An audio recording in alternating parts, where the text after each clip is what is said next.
watching We All Be News Radio, News Free Dixie for the 21st century. I'm Thaddeus Matthews.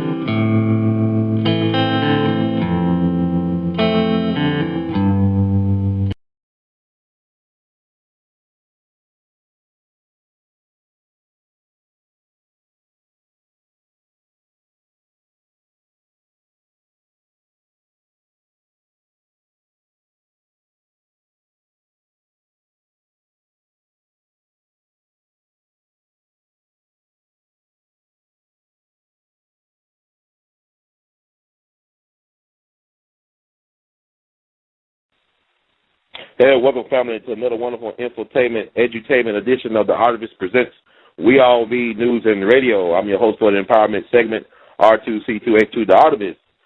Please feel free, family, to listen in. You can call in 646-652-4593. If you're scared to get on the air, we are online as well. You can also hit it up in the about to be opening up chat room. And also you can send me an email at r2c2h2@gmail.com. Once again, that's the alphabet R, numeric 2. Alphabet C, numeric 2, alphabet H, numeric 2 at gmail.com. What you just heard was an audio recording of the late, great Ozzie Davis, giving honor to, at that time, the recently deceased, Dr. Martin Luther King Jr. He was an essential part acknowledging the fall of Dr. King and try to rally up the troops to try to finish what he started in terms of getting the rights for the sanitation workers in Memphis, and also continuing on with the Poor People campaign. And before that was the late, great Nina Simone, The King of Love is Dead, her tribute to Dr. Martin Luther King Jr.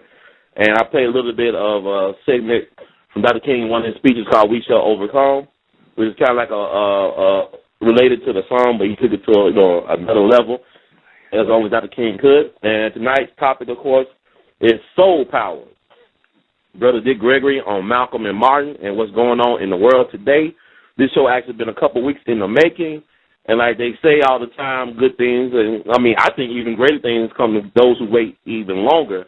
So without further ado, I present to you, ladies and gentlemen, scholar and laymen, boys and girls, and people who just interested in having a good old time, the one and only, the incomparable, the iconoclastic, the humanitarian, the comedian extraordinaire, and all-gifted human being, Brother Dick Gregory. How you doing tonight, sir? God bless you, my brother. Peace and love to you, and late happy holiday to you and your family and all your listeners.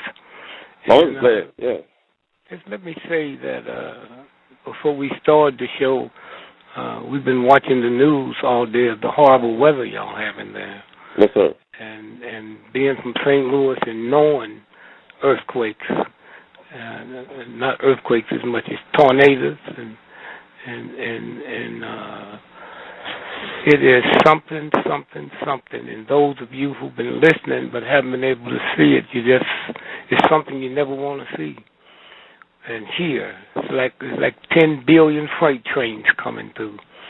And then the people we never think of are the first responders. It's one thing showing up to a murder or automobile accident. When you see whole towns wiped out, it's just never a trace that anything was there, the effect. And I don't know what type of training they have for people after seeing disasters like that. Right. Or follow up and find out what happened. And I just heard them say that in some area, I didn't hear where, probably could be so many fatalities. They already requested these multiple units of body trailers to come in. And so just in those of you who's listening, if you're ever in an area like that, get out the car. Don't be out there in the car, because it'll lift the car up, and if you can't, just get down on the floor and just take your chances. And then floods. I come out of St. Louis where we had, tornadoes and floods. As a matter of fact, I worked the floods from the Mississippi River from the time I was 15 years old to the time I went to college. And don't underestimate God's power of water. And when I say God, I'm not talking about isms and osms. I'm talking about the universal creator. I don't know if it's a man or a woman, but something is so awesome. It put this whole planet together. If I had to say what I thought it was, I'd say it's a woman. The reason is I had a mother. Now hear me. I had a mother. You know, there's certain things mothers do that men never think of. Do you know if a child fall and hurt themselves, what I'm fixing to say now, nobody can say it but a mother. A father can't say it, a brother, a friend. A mother look at that child screaming and howling because it fell. But she has the wisdom to examine it and know it's more sharp. And she said, come on over here and let mommy kiss you where you hurt. Huh? Mm. No man can say that. No. And so when I think about the way God put this body together, and I mean, you know, the heart's important, the brain's important, the lungs important, but who would ever think about eyebrows to keep the sweat from coming out your head into your eyes? Mm. You know, every little detail was taken care of, and so, and so we would be out there working in floods, and unbeknown to me at the time, that the water, you know, we think we can see the flood water coming. Don't y'all believe that? See, that water saturates the ground, and 1 minute you standing there, and the next minute 10 feet of water jump out that ground on you. Mm. And so it's and that's what they're going through in Missouri tonight. And those of us who's fortunate to be in dry places or safe places or could run out the house and either walk to the drugstore or what have you, there's a whole lot of people that it'd be a long time before they can do that again. And so again, I just say for those of you all that's listening, if you just send some thoughts, and not to the people who just in it, but the people got to work out there, the first responders. And so again, I just say, you know, just thanks to all the folks that's out there while we don't have to be there and wouldn't know what to do if we were there. And to you for this type of show, brother, I've said many times, money is not power, education is not power, information is power. And if I give you bad information, you got bad power. And one of the problems with America today is we've been untaught how to critically think. Because if you look at all the Bibles, remember now, God ain't wrote no Bible, huh? Now we can say God inspired man, huh? To do certain things. That's the same God inspired the priest who ends up ripping off little boys. Right. Well, see, we blame a whole lot of stuff on God because you can't see God. But people created the church. Now, that don't mean it's bad, but you better learn how to separate God from the church. Yes, sir. Your heart was here before there was a Jesus, before there was a Christianity, before there was a Buddha, before there was that was the universal God force. And yet we keep ducking, shortcutting, going to the way station instead of going all the way up to the universe that put us here. And then we'll start understanding that whole, not just love. I love you, baby, if I can't have you, never. But can you understand being lovable? And so when you stop and you ask questions, but you look at all the Bibles, you'll never see a word say intelligent or smart. All of us was born with great wisdom. And then the tricksters who wanted to control switched it from intelligence and smart. Why? They can give you a test to see how intelligent, how smart. They can grade it, but if they could grade wisdom, they could build a pyramid. Okay? And so when you stop and think about what they're telling us, you know, I can see God, and I can see Jesus, if Jesus was alive at the time of this story, when the Jews talk about the Passover. I can see Jesus saying, you know, if you kill that calf over there and take the blood and dip this salt and put it on the door, and God will know who to bypass. No, see something wrong with that. My God, who made every grain of sand, who you have a body right now that has 100,000 miles of blood vessels, not General Motors, huh? Yes, not white supremacy, not no damn bank. Can you imagine in your body, and it just didn't get there, it was there the day you was born. 100,000, if you could lay your blood vessels end to end that reach around this planet Earth twice. You think about that. 100,000 miles. Four times. Reach around this planet Earth. Huh? 4 times. Mm-hmm. And your blood make a complete cycle every 30 seconds, which means right now your blood is traveling 100 and some odd thousand miles a minute. And they got you believing a jet plane is fast? So you telling me this God said to my Jewish brother, put this on the door. Wait a minute, God, I know who you are. I know darn good and well you can see everybody in that house. So what's somebody giving me this trickery about? I need to put something so you, now me, Reverend Gregory, you need to, put that. I don't know who's in there. We got a guy called Superman supposed to be able to see through buildings, but God can. Mm. And so when you stop and think about, what they tell us, and they can't tell you that until they destroy your wisdom and destroy your ability to be a critical thinker. I mean, I look at, also you add certain things that life experience gives you. I knew Donald Trump. I know Donald Trump, right? Mm-hmm. Donald Trump is the hustler's hustler, huh? Right. I mean, the only difference between Donald Trump supposed to have all this money and Jesse Jackson black. Jesse Jackson can outmaneuver Donald. He can outwit him. He can out anything except he a black man. And let me tell you something. Donald Trump ain't no billionaire, okay? Mm. They say Donald Trump owns casinos. You heard that, right? Yes, sir. Trump Towers, right? No, he don't own that, huh? They were licensed. In other words, I can come to Memphis, and you can give me a license, huh? Mm-hmm. To run your store, right? Yes, sir. So a whole lot of people who got bad money, drug money, mafia money, they license clean people to front stuff for them, okay? Mm-hmm. You look at that thug, he don't look like no billionaire. You listen to his insecurity.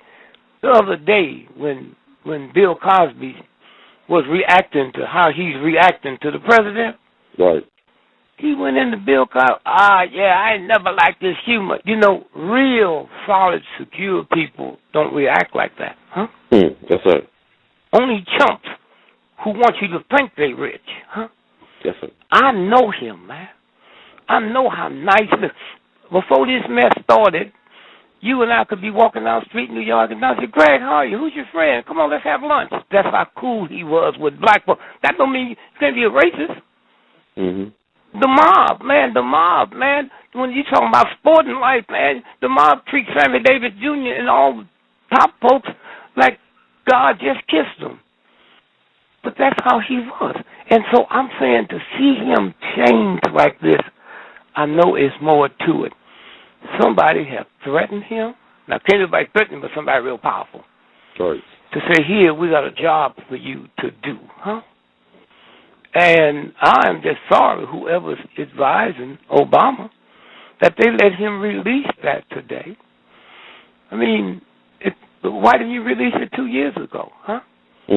Why you look like this chump made you, huh?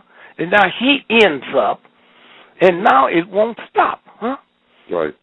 Now I said, well, look here, man, we ain't got no proof you went to Harvard. We ain't got no proof you went to Columbia. Now, here's a man that brings a white racist cop from, and the reason I know, because when I did the research on the cop with Skip Gates, right, that cop had been cited, 8 times for racist incidents. I know this, and the FBI don't know this. And he bring that thug to the White House and share a beer? And then to show you how silly some white folk can be, Skip Gates came back from China. You know the story, don't you? Oh, yeah, I do. Yes, sir. I feel night, about me with this story. He was coming back from China, and him and the driver was taking boxes in the house. Now, how can some white folks see somebody taking stuff in the house and assume that's a robbery? Yeah, that's kind of backwards. That's really backwards. And then Skip Gates was stupid enough with all his PhD to let the cop trick him outside the house, because nothing he said in the house he could have been arrested for. He tricked him out on the porch. A lot of educated fools. You already know that, Brother Gregory. A lot of educated fools. Yeah, but listen, certain things you don't do. That's why people talk about love and being lovable. He couldn't have been tricked. What was that about? Now, look at this scenario. He just came back from China, right? Now, remember now, this is the first time in thousands of years that the decline of an empire is not being replaced by another white empire, okay? Hear me. This haven't happened in thousands of years. America is down, China's number 1, India's number 2, and they got them real messed up. Brazil is number 3. They can't figure that out. Now what they're trying to do is go and get India for the ref. You know why they got to pick India? Because India was raised by the British, wasn't it? Right. So they still have a white British mentality. So they can't mess with the Chinese, okay? All right? And then hear this. China just went into Panama a month ago and gave them a $10 billion cash loan. Okay? China is building a canal 4 miles from the Panama Canal that's 5 times bigger than the Panama Canal, and building a train system for that country that will be one of the marvels of the planet. All that mess we see going on in Egypt and all over there in Libya and all of that. Yes, sir.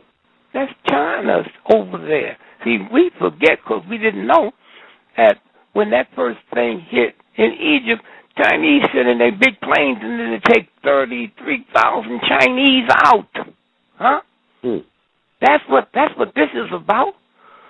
We can pump up all them punk thugs and killers and oppressors. That's our money. Those are our planes.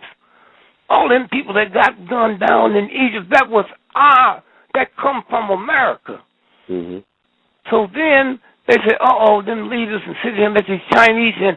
So let's get rid of this group who we've been pimping and put a new group in that will see to it they don't have a relationship with the Chinese. Huh? This is a horrible thing that's happening on the planet, and with all the TV, but the TV network is controlled. Right. Those the same people who control the world. You have anybody in the studio with you that got a computer sitting next to them? Yes, sir. Okay, just while we talking, just ask them to punch up the Lord Mayor of London. Okay. And then when they do that, tell them to punch up the truth about London. Now, let me tell you something. This whole planet Earth, as we know it now, is run by a handful of white men out of London. See, London is not part of Britain. London has a different flag. Like the Vatican is not part of Rome. It's a city to itself. Okay? And in order for Queen Elizabeth to go into London, she got to get permission from the Lord Mayor. And if they granted to her, she got to come in dressed like a servant. Okay? See, that's all the protocols. And if you don't understand the protocols, then you don't know what they're talking about. Okay? My person said, like, how you spell Lord Bass, the M word? How you spell it? I'm sorry to hear. Lord. This is like Lord God. Lord Mayor, the mayor of the city. Lord Mayor. Oh, Lord Mayor, okay. Of London. Of London. Okay, they got it. And you see they saw it, and then when you look up the truth about London, you see they've run that down a way to control. And they call the London School of Economics, not the Britain School, right? And they call the Bank of London. Yes, sir. Oh, that's interesting. Wow. The London Times. Oh, wow. You see what happens? That they can control it. If I know that, you think the New York Times don't know it? Huh? Yes, sir. Okay, so this is this whole game that they play, and you see, it's really about white supremacy. And most white folks don't even understand white supremacy. I remember I was a little boy, them black folks had me teaching how to farm in America. Those old racist, redneck, nigger, hating, crackers, snuff, bipping, top, can't read, can't write white folks. I'm 9 years old, and I said to my brother, since when do those type of white folks determine public policy? Huh? My problem has never been no white boy who can't read or write, full of hate. My problem has been the president of Harvard and Yale and MIT and General Motors, huh? The pharmaceutical companies that put all the bad medicine out. When they get caught, they don't go to jail. They just have to pay, but don't have to admit they done something wrong, huh? This is a game they play. White supremacy works. The world is 97% non-white and 3% white folk, but the 3% controls the whole world. They do that through white supremacy. That's why they can never admit all them white folk be seeing all them unidentified pilots in space. They say, come on, shut up. Now, you ain't saw nothing. Why? Because once you admit to somebody else other than you, then white supremacy go out the window, don't it? Organized religion as we know it go out the window, don't it? Yes, sir. See, my grandmother, she ain't got no space in her head to believe there could be a Baptist on Mars. Okay? And worse than all, we become earthlings. That means it wouldn't be a Memphis or Chicago or America or Russia or China or Africa. We would be earth people. Okay? This is what this thing is about. And so when you stop and think about all the trickery, you're a little young, but I say to your audience, y'all is young, but that's the good thing about the computer. A lot of things I can say now I could never say before. Yes, sir. Because it would be too outrageous. When Dick Nixon, let me just say this, when you become the president of the United States, you appoint the Attorney General, right? The Attorney General of the United States is the most powerful cop on the planet. Huh? Yes, sir. Because America is the most powerful nation on the planet. Well, for a few minutes. Yes, sir. Okay. Now, those young folks, y'all going to have to punch it up. When Dick Nixon was president, he appointed an attorney general named John Mitchell. John Mitchell. Married to a woman named Martha Mitchell, right? Yes, sir. They had this multi-million-dollar apartment in New York where they spent their weekend time when they wasn't doing serious business, right? So one weekend, all the white boys were sitting around kicking back, talking white boy business, right? Yes, sir. Martha Mitchell overheard them discussing blowing up the World Trade Building. You hear me? Yes, sir. So after the good old white boys left, she confronted her husband. And he said, look, that's none of our business. She said, no, wait a minute. You telling me that I heard y'all sitting in my house discussing blowing up the World Trade Building? I want y'all to follow this close now. So she said, well, you wait till Monday. I'm going to hold a press conference. Now, y'all sitting down? Those of y'all that don't know the story? Yes, sir, She was kidnapped. She was kidnapped. Can you imagine somebody doing the Nixon kidnap the Attorney General of the United States wife, and to this moment, right now that we talking, nobody's ever been arrested? Huh? No, it's crazy. You hear me? Yes, sir. Kidnap the Attorney General's wife? Now, it don't take much to realize we talking about two Americas, the one most folks know about and the real one. Shot her in her butt with a cancer shot, and not too long after that, she was dead. Huh? Okay, after they let her go, huh? Yes, so sir. this is what we talking about. And like I say, for years, I couldn't talk about nothing like this here because it's so far-fetched, huh? Yes, sir. So far-fetched because we so full of greed and money and hatred and meanness. And so if you're not aware, you can't connect the dots, huh? The Chicago Tribune, Friday, March the 10th, 1978. Now, they was 10 years behind me. In 1968, J. Edgar Hoover sent a telex, head of the FBI, to the Chicago Bureau, right? And told them to kill me. Said, use the mob, right? Yes, sir. 10 years later, Chicago Tribune gets hold of the documents. They run a front page story. Those of y'all want to check it, Friday, March the 10th, 1978. Head front page story. Picture Hoover and me on the cover. FBI memo, use mob against Dick Gregory.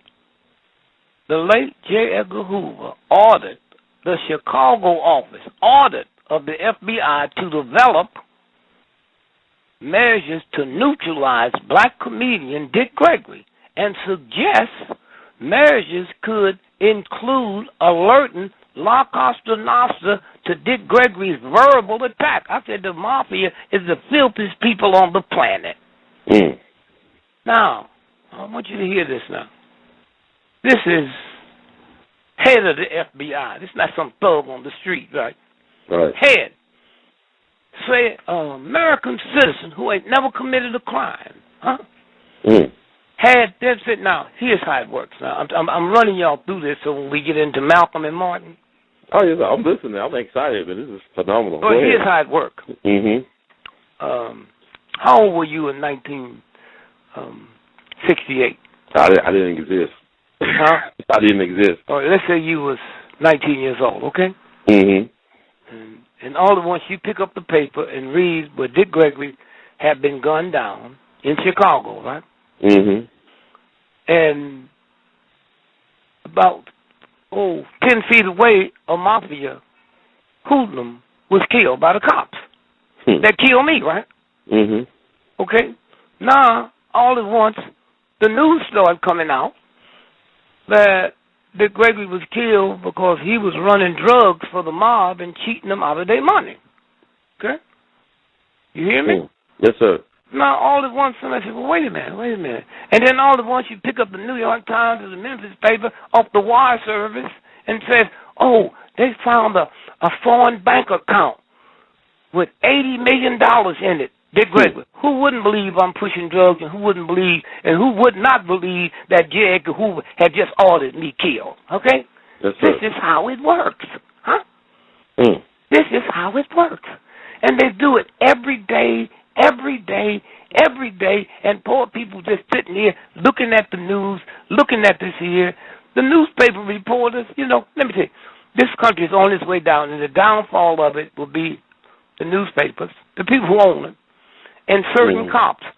You know how many cops in Memphis know who really killed King?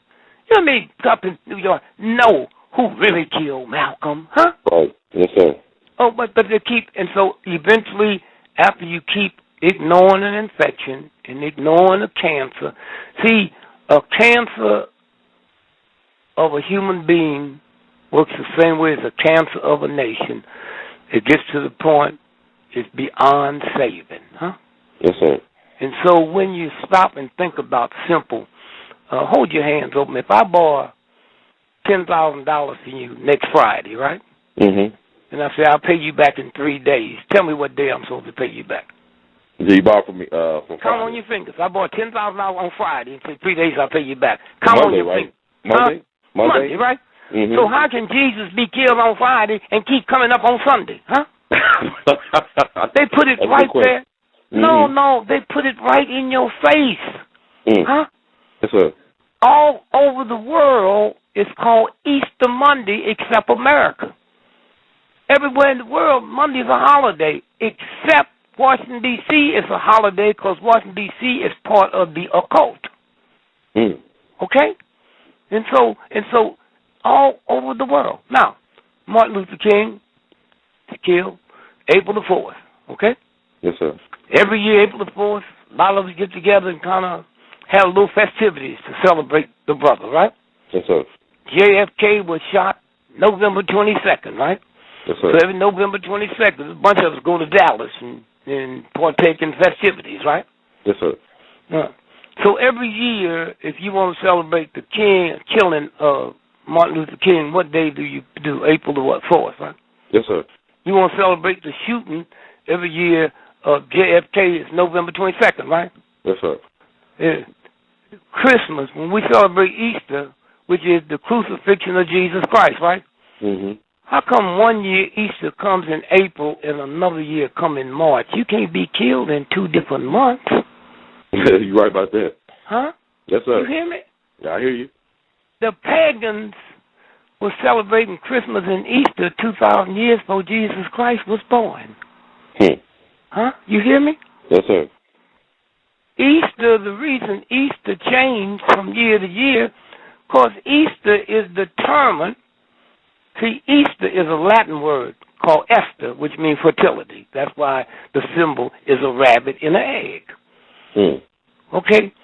Easter is always the first Monday after the first new moon, after the first full moon, after the spring equinox. Okay? Now, Christmas cannot come except 270 days after Good Friday. How can you kill my Jesus and tell me to call it a good day? Because it don't mean what they telling me. Something happens inside the body that's good. And 270 days after Good Friday, something is born inside of you. If I took your birthday and counted 270 days back, I'll find out exactly when your mother conceived you. So Christmas comes 270 days after Good Friday. Huh? Now, watch this. If Good Friday changed from year to year, then Christmas got to change from year to year, right? We know Christmas can't come before December the 25th, but it can come as late as January the 6th and sometime later. From December the 25th to January the 6th, that's 12 days. Now you see what the song is about, the 12 days of Christmas? Yes, sir. Okay? Now, what happens is, on December the 21st, that's the winter solstice, right? Winter equinox, right? Yes, sir. Midnight the 21st, the sun dies for 3 days. Okay? Called death of the sun, right? Now let's count 3 days from midnight the 21st. Midnight the 22nd is the first day, right? Yes, sir. Midnight the 23rd is the second day, right? Midnight the 24th, right? Well, midnight the 24th, 1/10 billion of a second is the morning of the 25th. That's what the pagans were talking about on December the 25th. The sun is born, S-U-N. They change all the symbols around, huh? Okay, this is what, okay? And see, if you tune into your universal spirit, nobody can lie to you. What they say, you have a brother. Yes, sir. What's his name? His name's Jordan. So if Jordan wrote a book, Jordan's version on how to play basketball, right? Yes, sir. Now, the secret to understanding it is what? I've got to know who Jordan is, right? Right. Because that's his version, right? Yes, sir. So if Jordan ain't got no legs, ain't his version going to be different? Yes, sir. Huh? Okay? So King James didn't lie. King James didn't say Jesus' version, did he? He didn't say Christianity's version, did he? No, sir. He didn't say that. He said it's his version, right? That's right. Do you know my mother never knew King James was king of England? My mama never knew that King James was such a weird, strange homosexual. He hated women so bad he killed his mama, and his lover was Lord Buckingham, who Buckingham Palace named after. He didn't lie. He said, this is my version. That's why women come off so bad in it. Now, how can all the Christians I know in the black community when I was growing up be locked into King James and have a passionate hatred for gays? Wow. That's who interprets. You see how it works? Yes, sir. See how it goes? And so there's a universal God force that gave you everything. Huh? Everything. You ever heard of Victoria's Secret? Yeah, I think everybody heard of Victoria's Secret just about. Huh? The lingerie, come on, lingerie. Lingerie, right? Uh-huh. Okay, why is where your mama, your wife, your girlfriend, your daughters, why wear they buy their underwear? It's called a secret because Queen Victoria was a man. Oh, okay? Queen Victoria, wow. Okay. Then it makes sense. Victoria's Secret, what's her secret? She's the queen, she's a man, she got to wear women's clothes, don't she? Yes, yes. That's okay? Right. And if you go to the library and pull a picture and look at that old ugly thing, you look at it and see it's a man. And so we're saying, taking this time to go over this to say, when you start unvisiting the truth, huh? Then you start seeing things and feeling things that nobody can lie to you. So that's what we do out here, a group of us that do the research. We tie the stuff together, okay? Say, oh, why are black folks so violent? Violent? You heard of malt liquor, right? Yes, sir. Did you know you can't buy malt liquor in a white neighborhood? I heard that before, but you saying so it's true.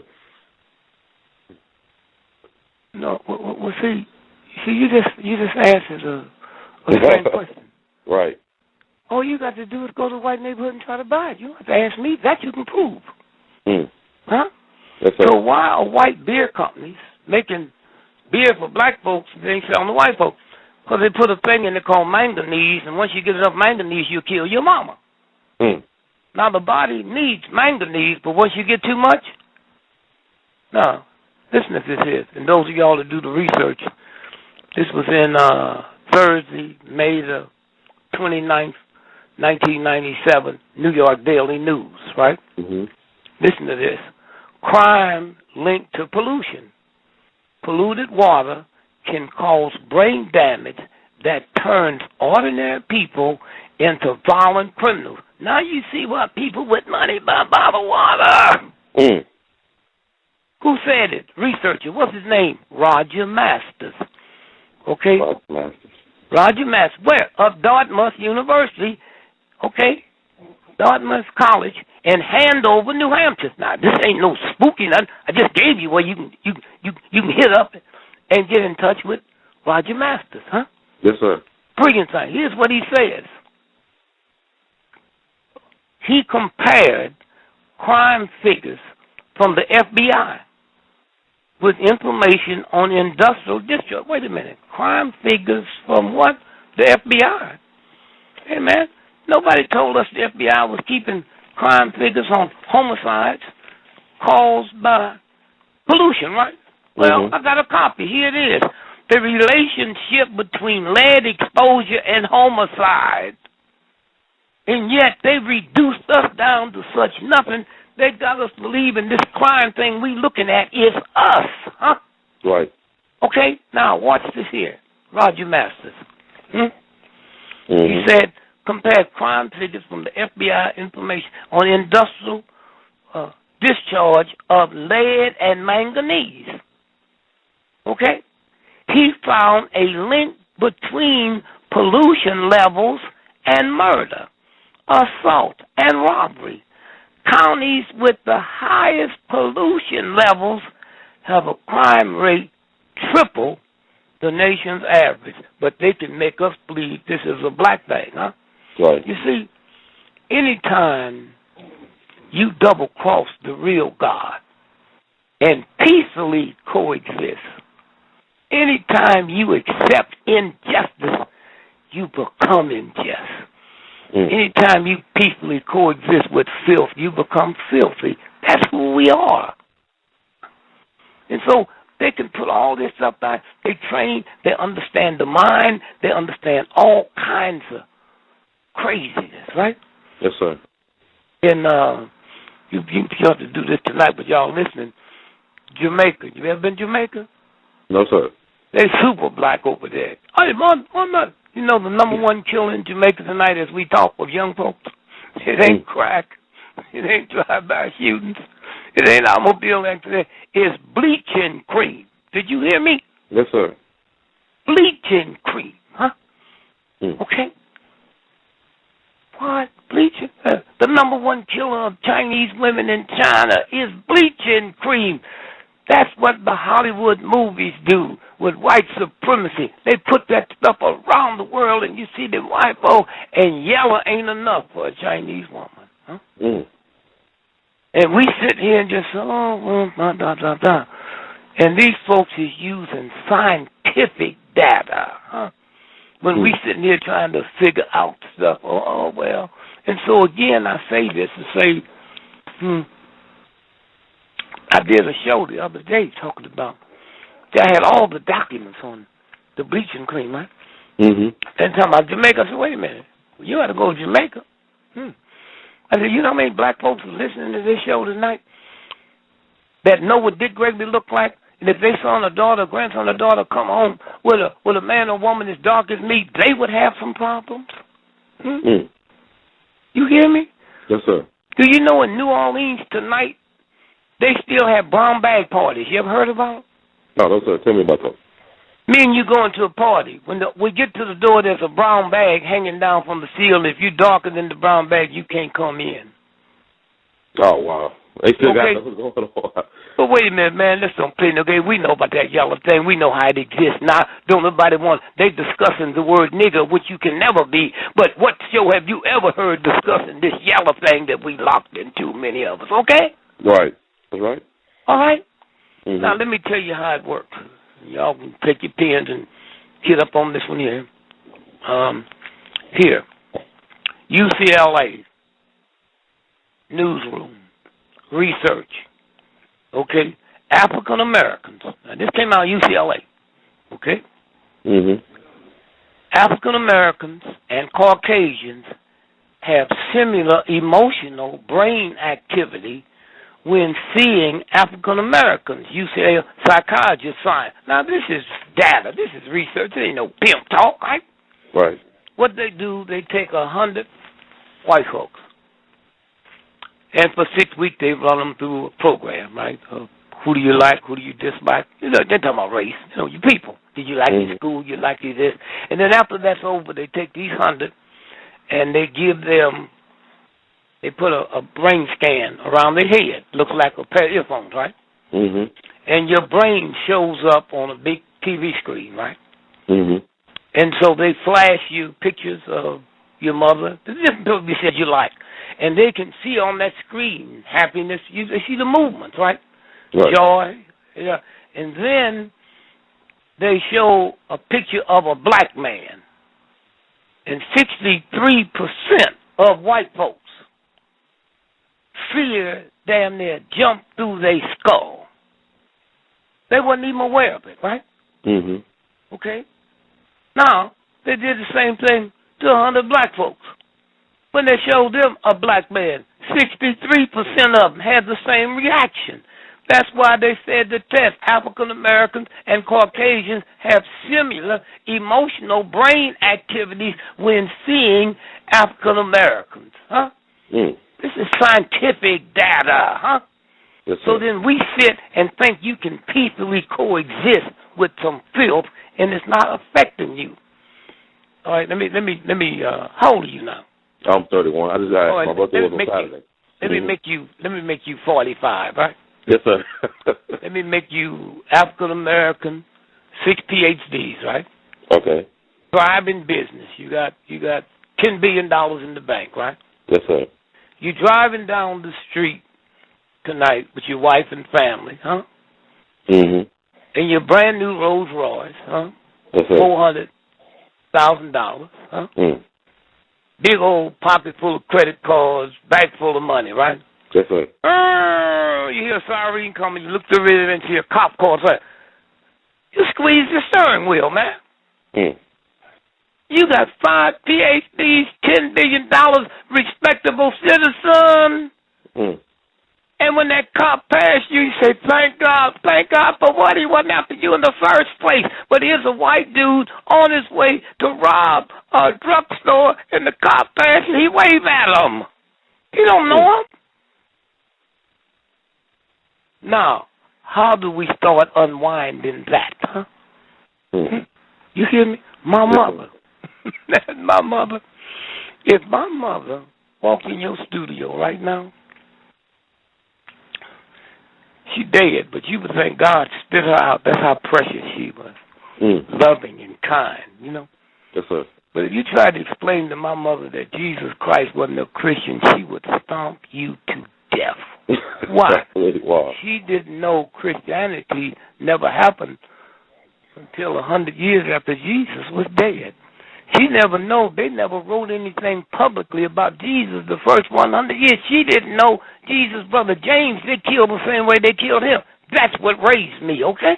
Mm-hmm. My mother, man, suffered and didn't know what dad was, right? 6 of us. And I was born before welfare, right? Right.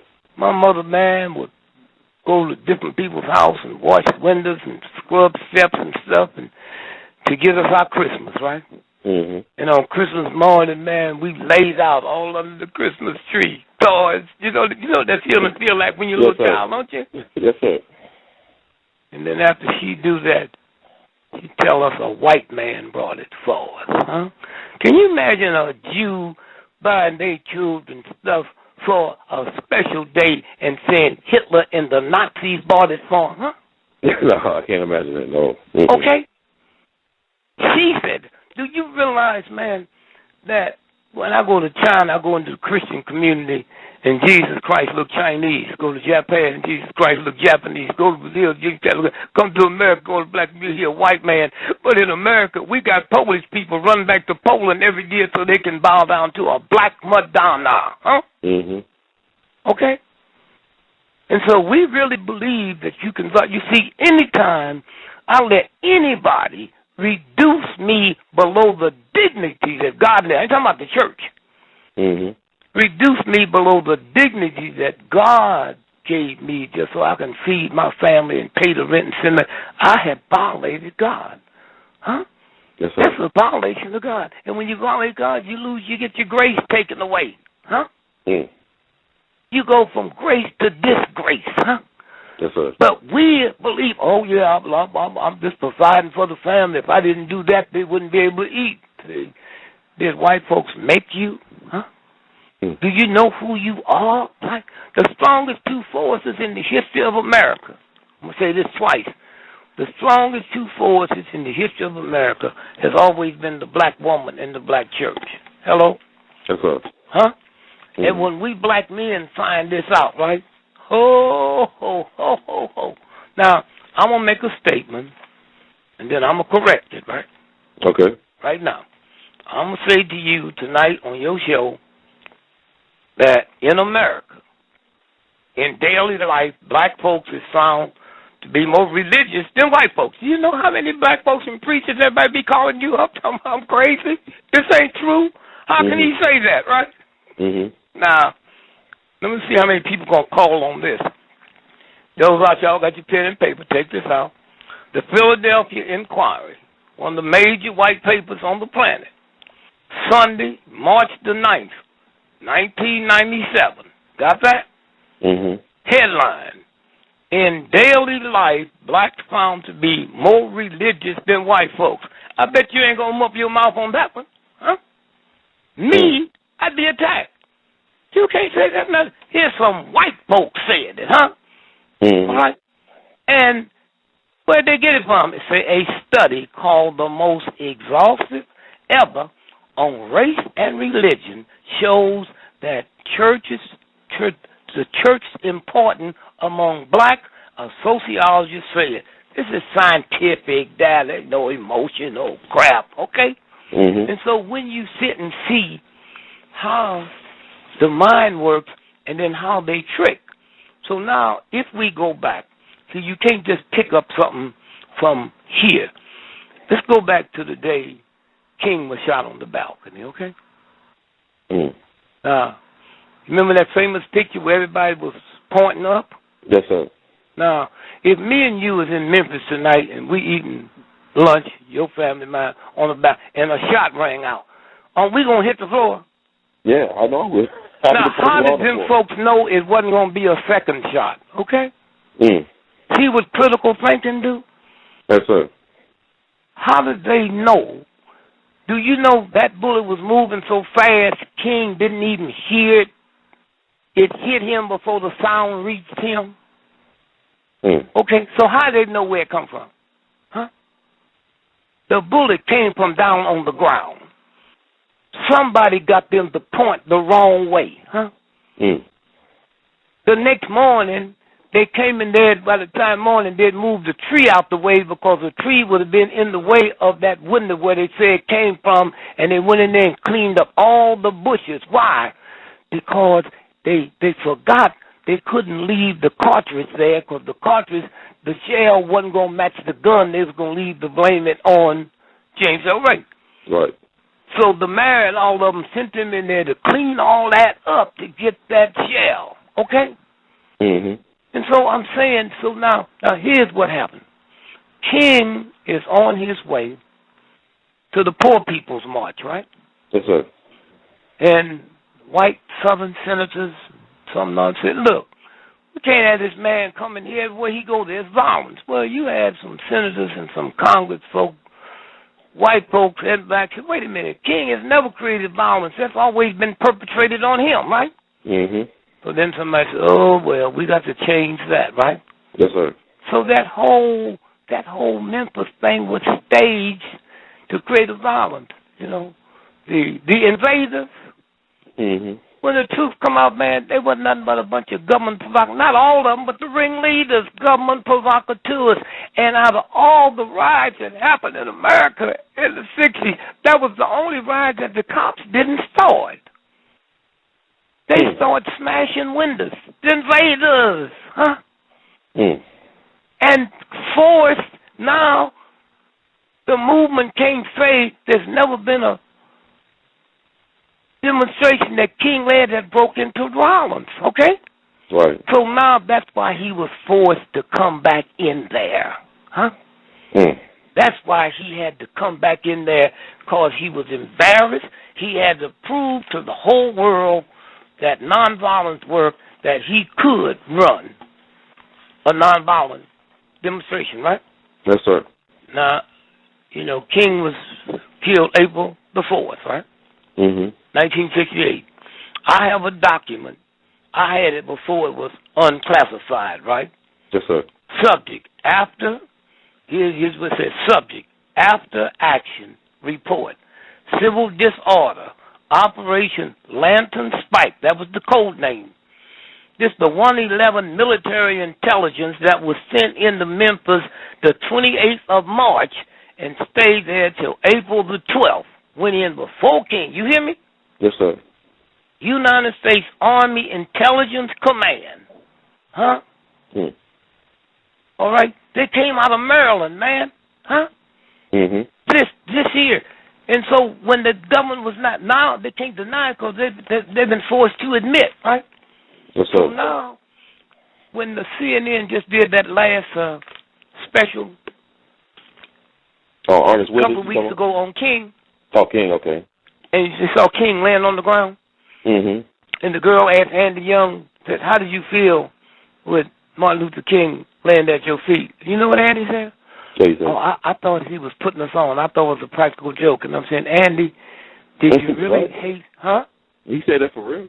Wait. You know why I resent what you asked me? I just told you it's CNN. All you got to do is get it. That's right. All you got to do is get the damn transcript, man. Huh? Don't waste my time. Huh? I'm one of the most ethical, honest people on the planet. What, I call into your show as much as I love you and lie to you? No, brother, I'm not saying that, brother Dick. I don't look at CNN because I know they do that. Look, I didn't say you look. I said you can get it. Huh? Huh? I don't eat at the Memphis airport, but I can fly there and eat there.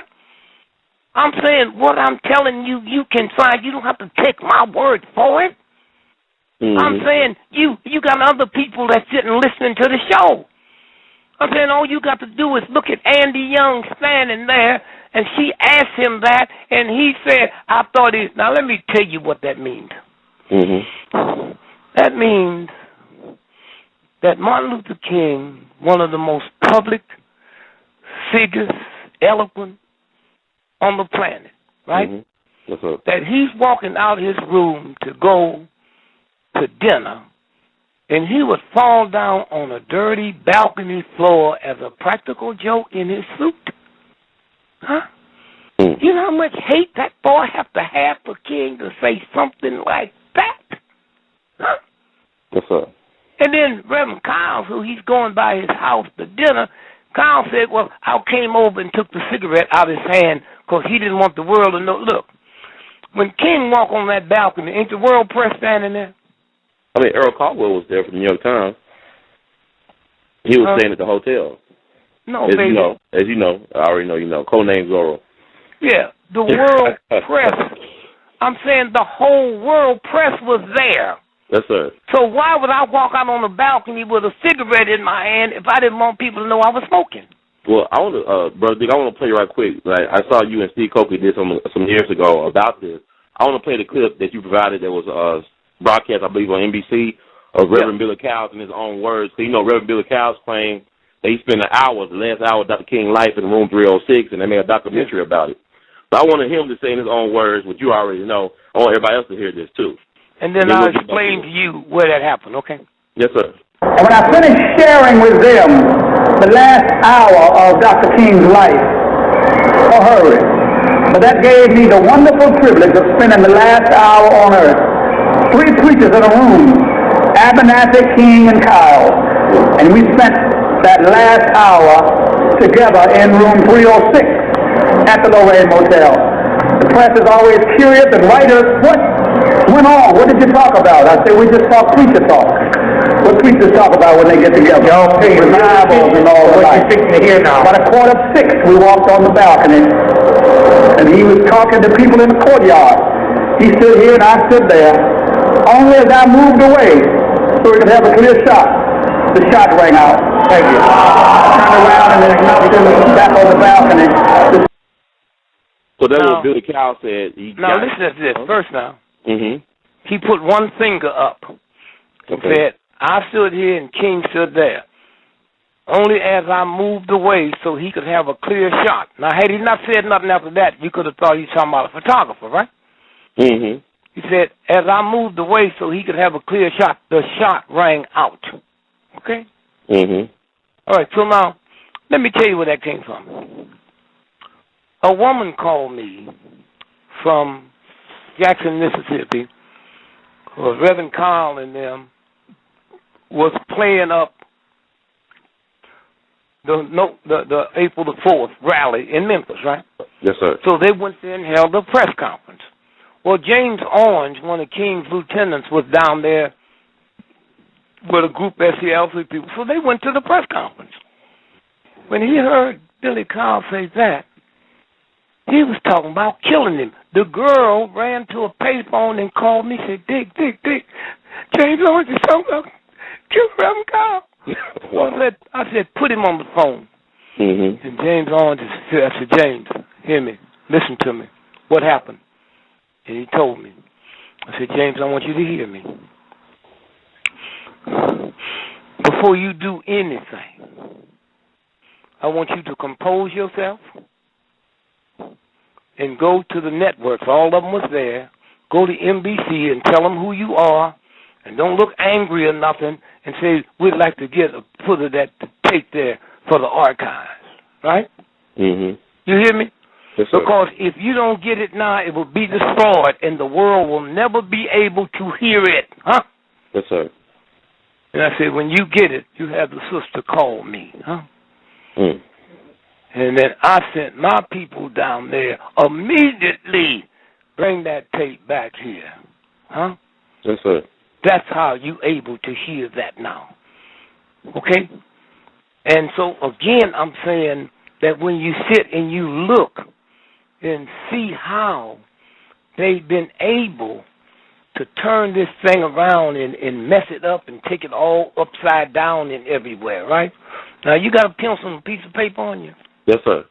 Okay, I'm going to see if I can find something here to let you jot down, and then we'll get back into the okay, here we go. Mm-hmm. Now, I want you to write these names down. Yes, sir. Now, we over there with Gaddafi, right? Mm-hmm. Gaddafi, he's been CIA ever since he was a little boy. Mm. Right? Oh, right. You hear me? Yeah, I hear you.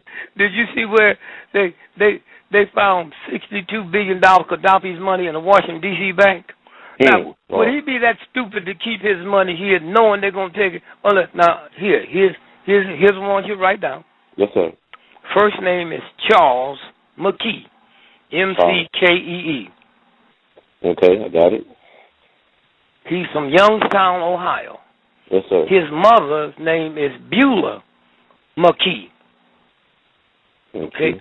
Mm-hmm. Now, it's 7 names, but I just haven't been able to go to the warehouse, so I'm going to give you 5 of them, right? Yes, sir. Okay? The second name is Matthews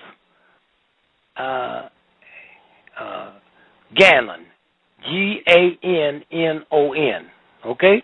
Mm-hmm. The third name is Ronald. Let me spell the last name. L-A-R, capital R-I-L, B-E-R, E. Okay. That's the third name, right? Mhm. Fourth name is Donald O'Connor. Mhm. Yes, sir. And the fifth name is Joseph Curry. Curry. Those are 5 of the 7 people that was on Lockerbie Pan Am 103. Those were DEA agents, been subpoenaed back by a federal judge to come back and testify how they was running drugs in this country from Afghanistan, right? Oh, wow. Now, when I sit on a show, you got to go around the world and give these names out if it wasn't true. And there's a book out, okay? Mm-hmm. There's a book out called The Trail of the Octopus, okay, that runs this whole story of what really happened. So all that crap that we talking about, huh? Mm. And I say that to say that this is where we live. This is what we, I know this. Don't nobody else know this? So now, let's go back into King now. Yes, sir.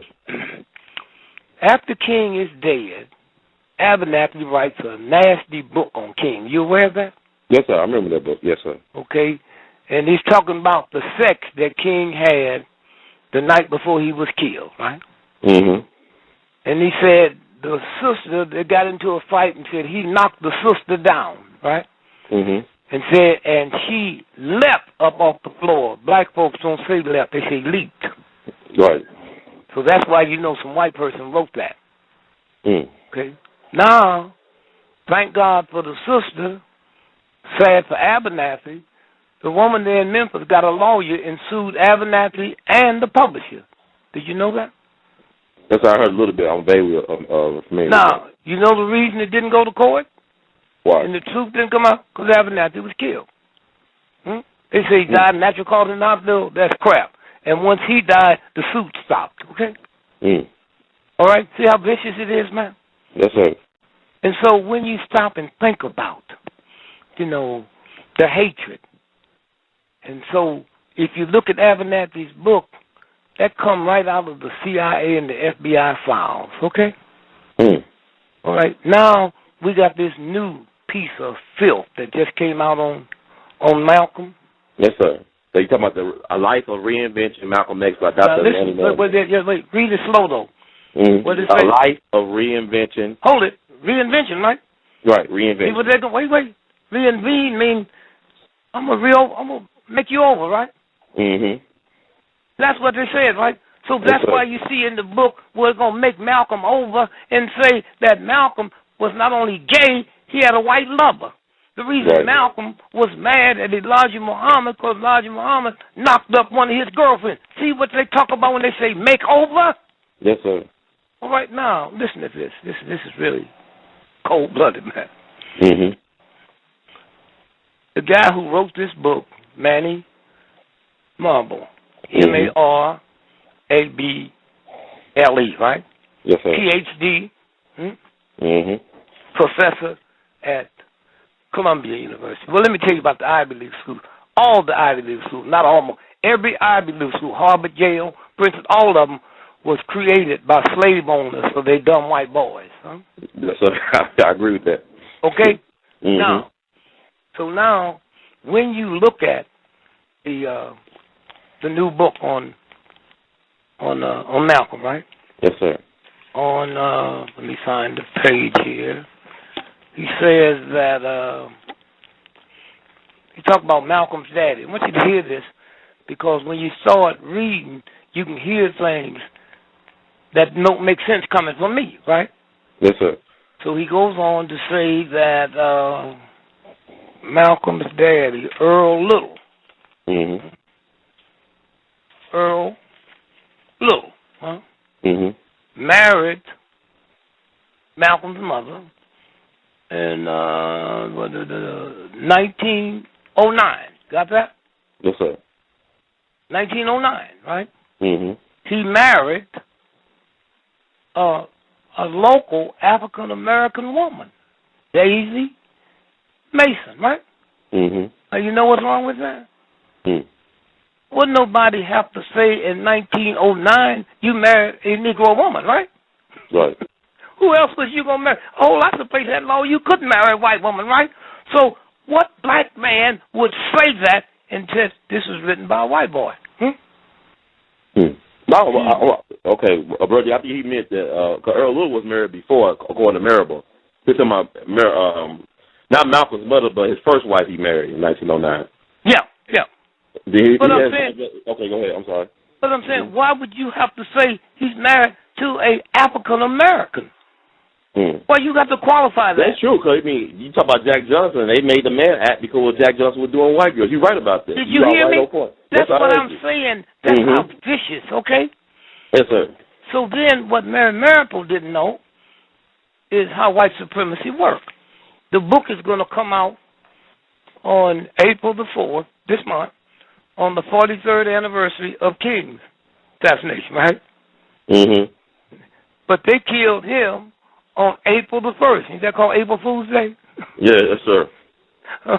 So now he says that the two brothers that really killed Malcolm, they ain't never went to jail. Well, we who do the research know the CIA killed him, huh?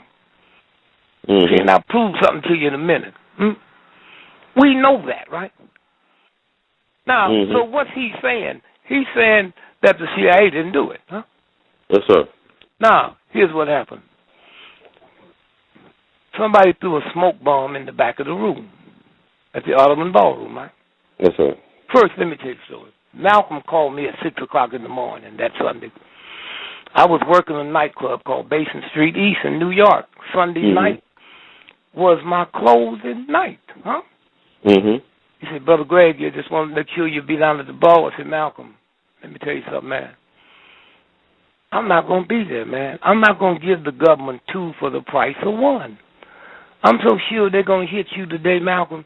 I had my wife book me into Chicago at a college out by the airport for $1,000 when I get $5,000 a speech, just so I will not even be tempted to come in there. And when Adam Clayton Powell get through preaching his sermon, I'm going to call him and tell him don't go nowhere around there, right? Mm-hmm. So I'm in Chicago when they handed me the note. Now, let's get back to the ballroom. Yes, sir. They threw a smoke bomb, and while everybody was running in commotion, these two black guys ran up to the stage. Malcolm was up on the stage, okay? And they're on the floor. They're shooting up. When we finally forced the government.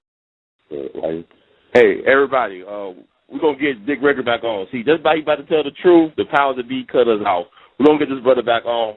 But before we get him back on, I'm going to play something that Dr. Marable said about his book. He was about Dr. Marable talking about Alice Haley, because I had the privilege of interviewing Dr. Manny Marable in July of 2007 while he was in the process of putting together his book. So I want to play a little snippet of Dr. Marable on Alex Haley, and we'll get back to Brother Dick Gregory. But fight the power that be, and like Flavor Flav said, can't trust it. We'll be right back. Haley's objective was entirely different. Haley was a Republican. He was black, but he was a Republican, liberal Republican. He was an integrationist. Malcolm was a black nationalist. Haley despised what the Nation of Islam stood for, but he was fascinated and riveted by the charismatic personality of Malcolm. So the two men collaborated on the book for different reasons. As the book was being written, Malcolm's view of the nation changed, and the listeners will recall that Malcolm was silenced by Elijah Muhammad after the so-called chickens come home to roost statement by Malcolm on the death of John F. Kennedy. This was simply used as an excuse to eliminate Malcolm from the organization by Elijah Muhammad. When Malcolm departed the nation in March 1964, and then the next month going to Mecca on a Hajj, a religious pilgrimage, he transformed his faith to that of Sunni Islam, Orthodox Islam. And so therefore the purpose of the autobiography was not to praise Elijah Muhammad, but rather to explain why he had changed. And so Malcolm, supposedly, according to Haley, himself eliminated 3 chapters that he and Haley had prepared when he was still in the Nation of Islam and jettisoned them from the book. Now, it's hard for us to make a critical judgment if that's true or not, because after all, Malcolm was dead after February 21st, 1965. We only have Haley's word to go on it. Haley was hostile to Malcolm in the Nation anyway. And the chapters contained critical political information about how Malcolm wanted to build a broadly based Black United Front to fight against racism. I always, for years, would read the autobiography and sense, something's missing from this book. Mm-hmm. You know what was missing? Malcolm was the most overtly political personality of his generation. He was building a new organization, the OAAU, the Organization of Afro-American Unity. Answer this question. Where is the political program of the OAAU in his book? It's not there, is it? Where is the political strategy to unite and empower the Black community? It's not in his autobiography. He talks around it, but he doesn't talk to it. The answer is that a lot of that was deleted. So, where are these chapters? Well, as of last time I checked, they're in a safe in Detroit in the possession of an attorney, Gregory Reed, who purchased them in late 1992 for $100,000 at an auction after the death of Alex Haley, and he picked them up at the estate auction. Let me ask you, was it done after Malcolm's death, the deletion of these 3 chapters of the... Well, Haley says that Malcolm had agreed to it, so we have only his word to go on. But you also have to keep in mind Haley was hostile to Malcolm Malcolm's politics when he was in the Nation of Islam. So I'm not certain. Well, did Haley have connection to the FBI? Was he like a FBI agent? He was not an agent, but he was an informant. And if you have obviously read, or at least part of Living Black History, my book that came out in 2006, where I stunned many people with the evidence that I found at the University of Tennessee Archives in Knoxville, in the Anne Romaine papers, and also in Haley's papers, that Haley in 1962 was approached by the FBI, and they funneled information to him and a white author, Alfred Balk, to write an attack on the Nation of Islam entitled The Black Merchants of Hate, which appeared in the Saturday Evening Post magazine in late February 1963. And it was information from the FBI. So he was an agent, he was an informant, in effect, a purveyor of misinformation. And it was that man who went on to then, of course, write Roots. Right, and they had some trouble with that, too, as far as... Yes, indeed, being sued by a British author successfully, settled it out of court for over $1 million for plagiarism of extensive writing from the British author's work. So Haley has a very mixed history. And that was Dr. Manny Marable in his own voice on our show back in July 2007, talking about his then yet-to-be-released book, Malcolm X, The Reinvention. And we got Brother Dick Gregory back on, like the powers that be. So Public Enemy said back in the day, you got to fight the powers that be. So, Brother Dick, are you there? Yeah, let me just say 2 things. What I was going to tell you right before. What were we talking about right before the thing went down? Yes, sir. Now here. So, all the bullets in Malcolm is going down. Mm-hmm. The brothers with the gun is shooting up. They're on the floor. Yes, sir. Those bullets came. The CIA had admitted that 2 weeks before the Malcolm was there, they rented the Audubon Ballroom, and that's where they cut the holes in the wall, and that's what that was from. Now, Manny Merrill gets hundreds of thousands of dollars to do this book. He don't know that, okay? He don't know. You see what they do? You see that interview they gave you? You heard? You would almost believe that this brother's cool, right? Right. Until you stop and you say, wait a minute. Now, if I know that Alex Haley didn't write Root and didn't write Malcolm, okay?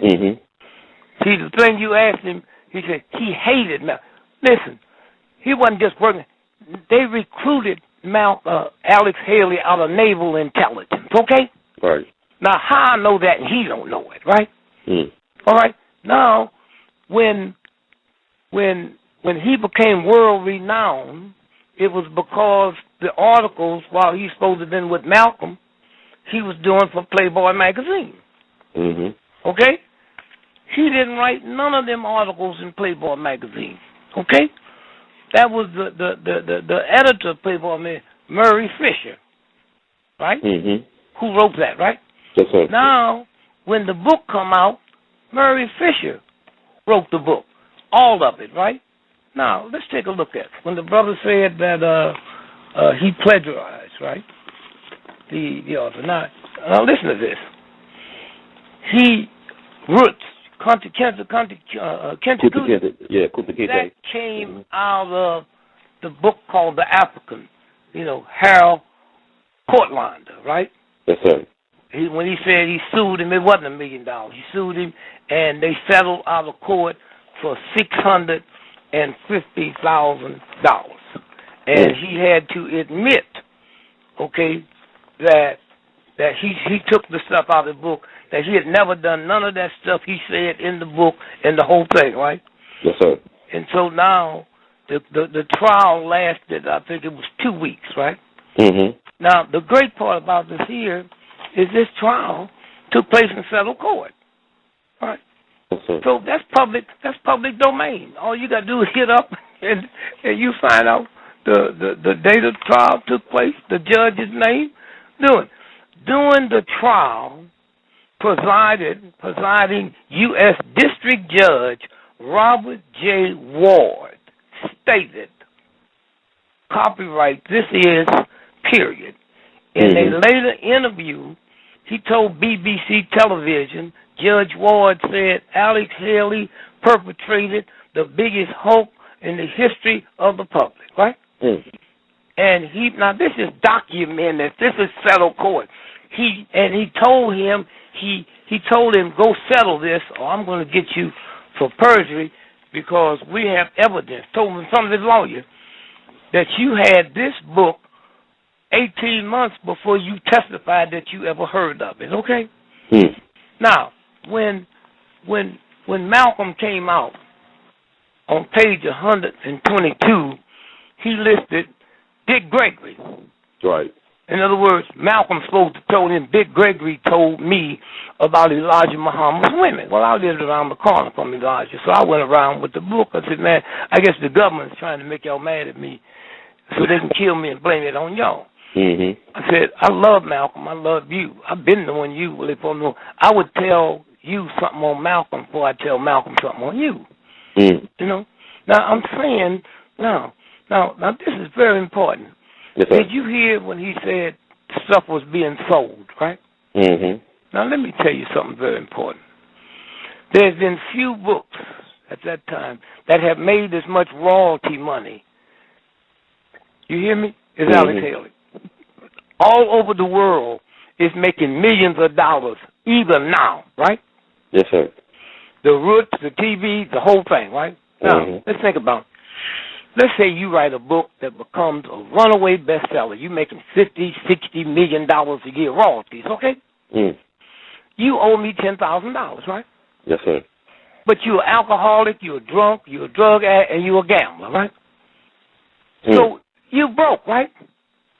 Now, I'm not going to have my lawyers auction off your possession because every 6 months you get a new royalty check, right? So all I got to do is go into federal court and attach your royalties, and I get the money before you get it. So why did they have to auction? Because Alex didn't have nothing. Huh? Yes, sir. Now, how come Malvo didn't put that in the book? I know it, but he didn't know it. See, all of them perpetrate fraud, but they do it just enough. Okay? So what his job, see, when they killed Malcolm, all the stuff changed, and nobody didn't realize that wasn't what Malcolm was telling him, right? Right. So now, all at once now, it didn't kill Malcolm.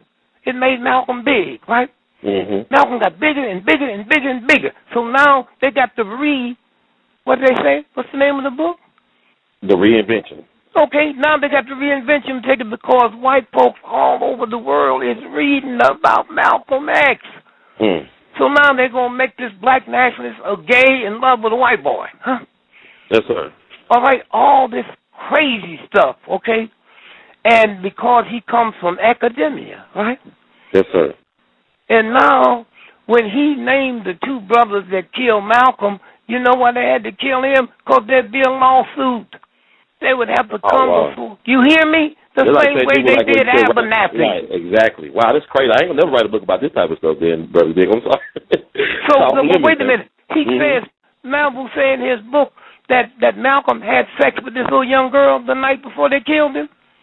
Oh, well, Everybody knew that Malcolm told everybody the government, the FBI, and the CIA was running surveillance on him 24/7, huh? Yes, sir. Now, let me tell you something I know about Malcolm, huh?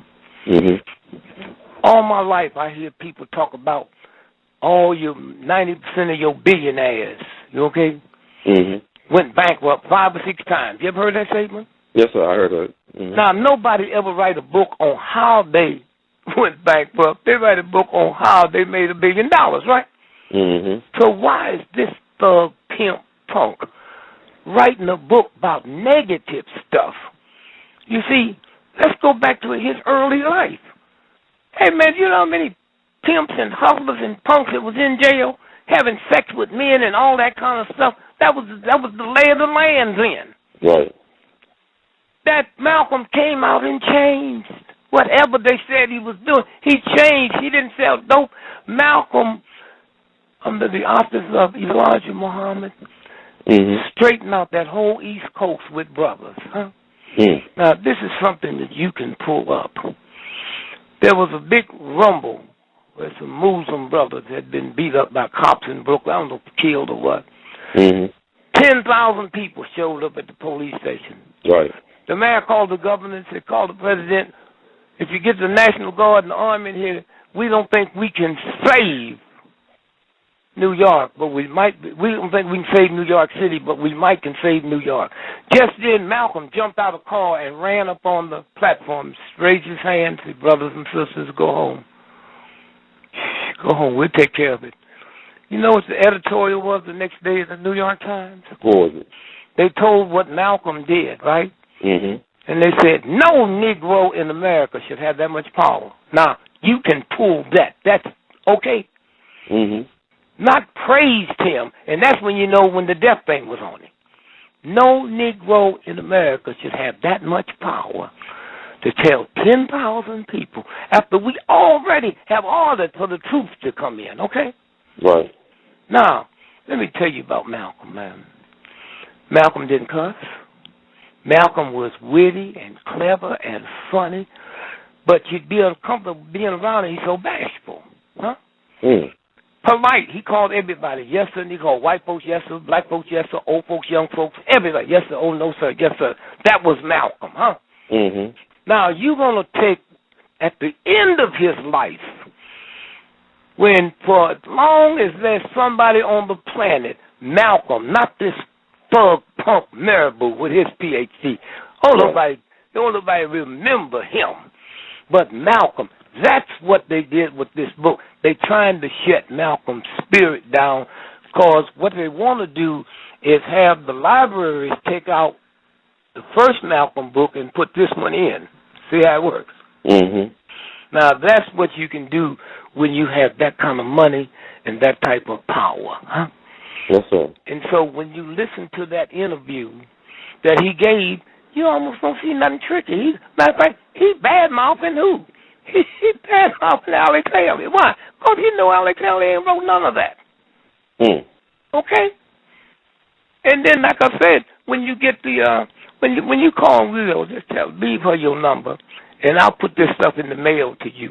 No, I already faxed it. I faxed it. I talked to her today. I faxed my information over to her today. Good. And now you'll see all the stuff in there about what the judge, what the settlement was, and why he had the auction off.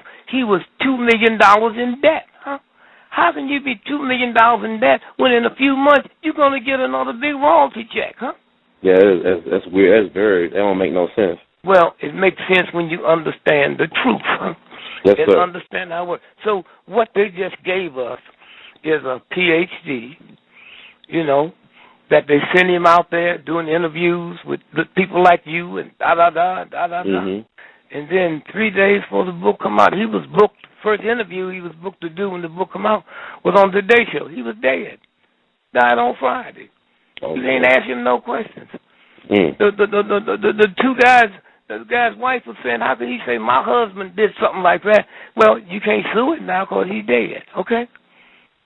So he left a bestseller, right? He left a bestseller, though. He made the publishers rich, and he changed, he reinvented history.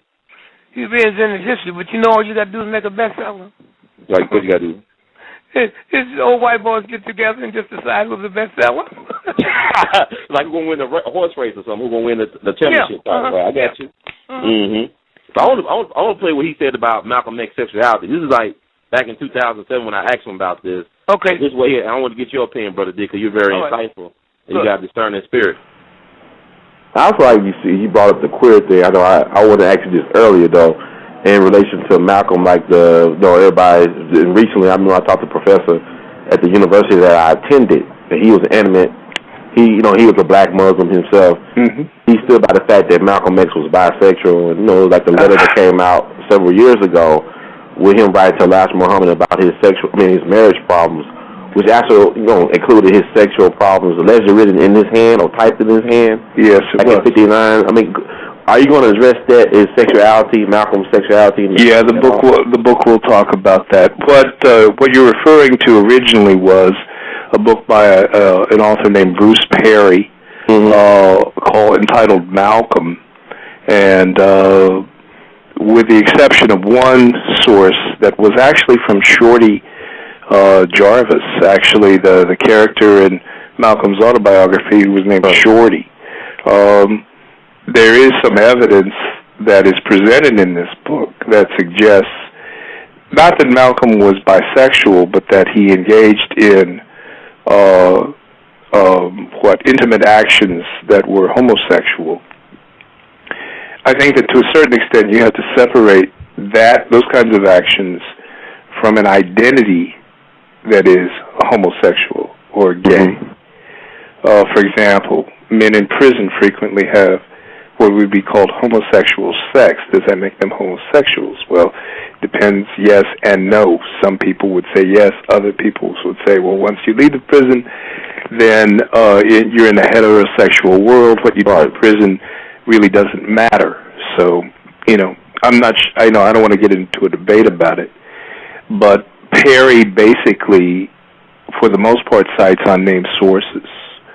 And that's not what a historian does. That's what fearmongers do. Right. And so I address Perry's charges in the book. What do you think about that, Brother Dick? Listen. Here's what you got. Here's what you have. You have one thug, okay, that's bidding the government's bidding, right? And it didn't work because Malcolm just kept getting bigger and bigger and bigger around the world. Yes, so then they bring in another thug to do it from a different level. Huh? Okay? To do it from a different level. He beat around the bush when he's saying, look, there's a lot of men and women in jail you have a lot of men who's in the army that wouldn't masturbate if they were close to some women. That's right. That's true. So you have men in jail that having sex in jail. They got nothing to do about homosexual. It's just that thing they want, that instant gratification when they get out. Okay, so he kind of beat around the bush on that. Well, maybe he was, and maybe he wasn't. And then when you read his book, he got a lot of innuendos in his. Mm-hmm. Okay, but that's what you do when you're doing the bidding. Now, you don't know if somebody, look, suppose Dick Gregory was a pedophile, right? Right. And the government flashed something in front of me and said, here's what we need you to do, right? Mm-hmm. See, they can create stuff on people, huh? Mm-hmm. They can make you think you participated in a murder, man. Okay? Mm-hmm. You can be out having a party and wake up and there's a dead woman in the room with you and you ain't had nothing to do with it, but they make you believe in this. Don't worry about it, but here's what we'll have you do. Okay? Mm-hmm. Here's what.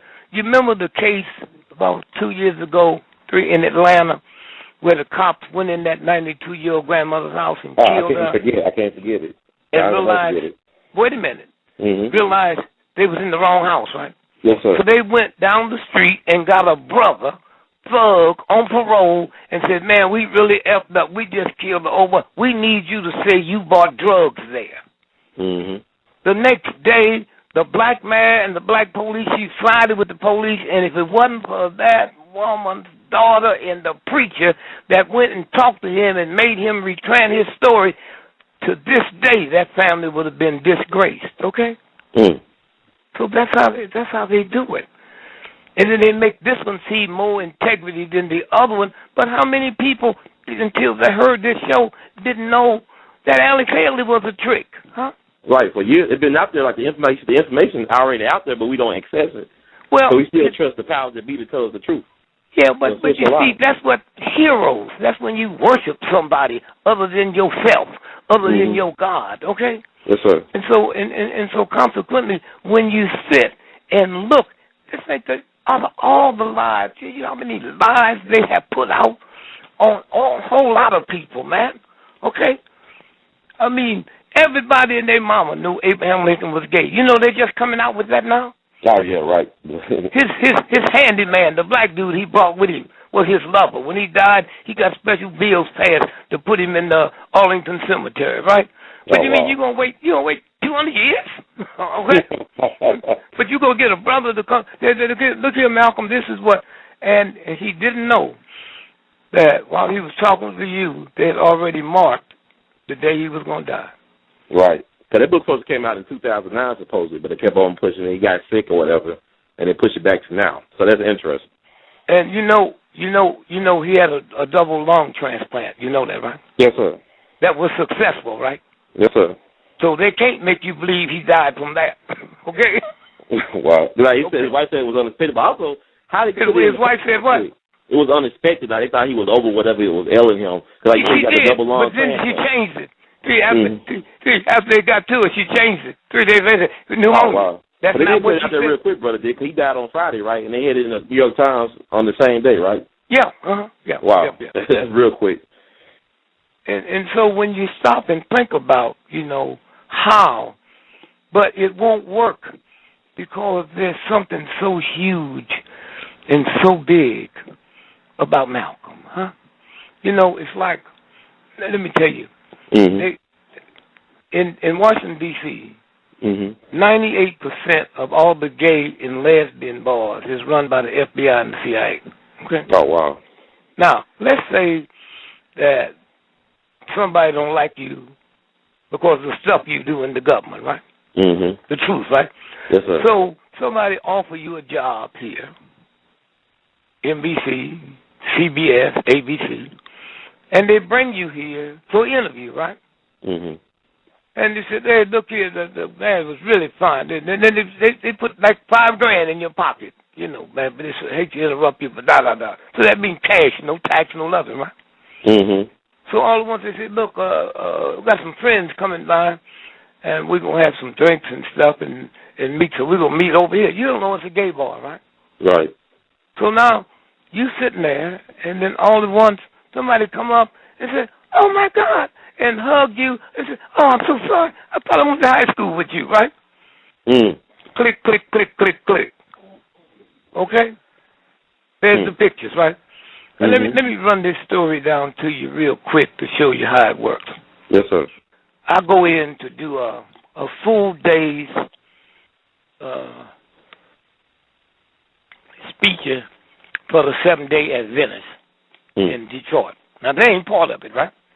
Yes, sir. So I go in, and I start off at 7 o'clock that morning, right? So I got to get in the night before, right? So they said, well, you're going to be all day. We got blah, blah, blah. We got all these places to go, all these schools, right? And then at night we'll end up doing a public thing, right? So we running, so I leave the hotel at 7:50, right? Mm-hmm. So I'm out there, so it's so wet. I'm so wet, it's so hot. So then the lady says at 4 o'clock, said, well, now we got a 3-hour break till 7, and said, we'll take you to dinner. I said, no, I'm soaking wet. Let me go home to the hotel and take a shower. Now I'm not supposed to go back to the hotel, right? Mm-hmm. I'm supposed to be with them so I go back to the hotel at 4 o'clock, right? And I take my clothes off and open up the closet to pull out a new thing of dry clothes, and I see a pair of women's panties and some women's shoes in my closet.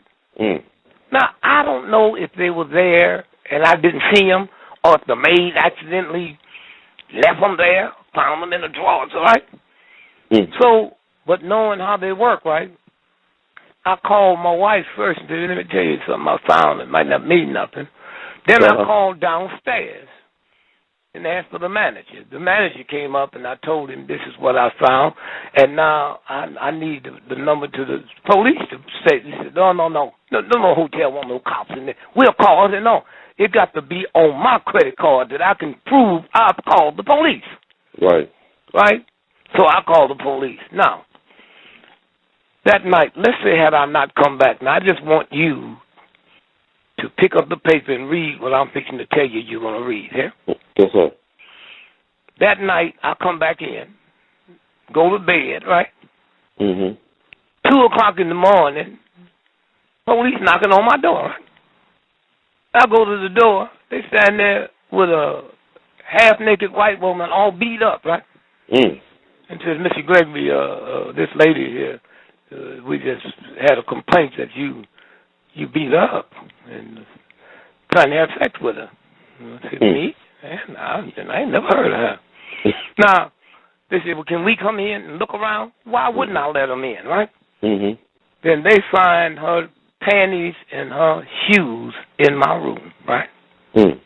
Now, when you wake up this morning and turn on the news, you see Dick Gregory been led out of a Detroit hotel in handcuffs, right?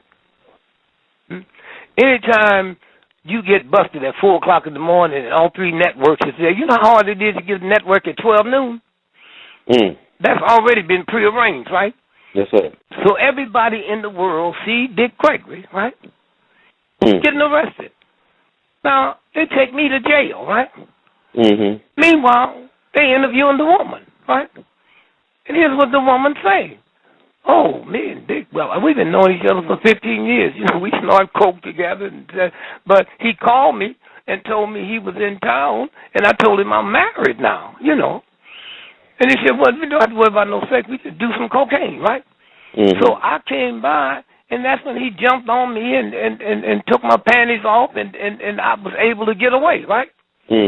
Now, you still say, no, that ain't my man. So now I get out of jail. I don't know what's been on TV, right? Yes, sir. Now, I get out, and they ask me about her. I say, I ain't never met her in my life, right? Now, let's go back 5 years from now, before this, right? See, this is why you can't beat them, man. If you ain't tuned into your universe. 5 years before that, this is a mythical story, right? I'm in Kansas City, Missouri, right? Yes, sir. I finished doing a speech.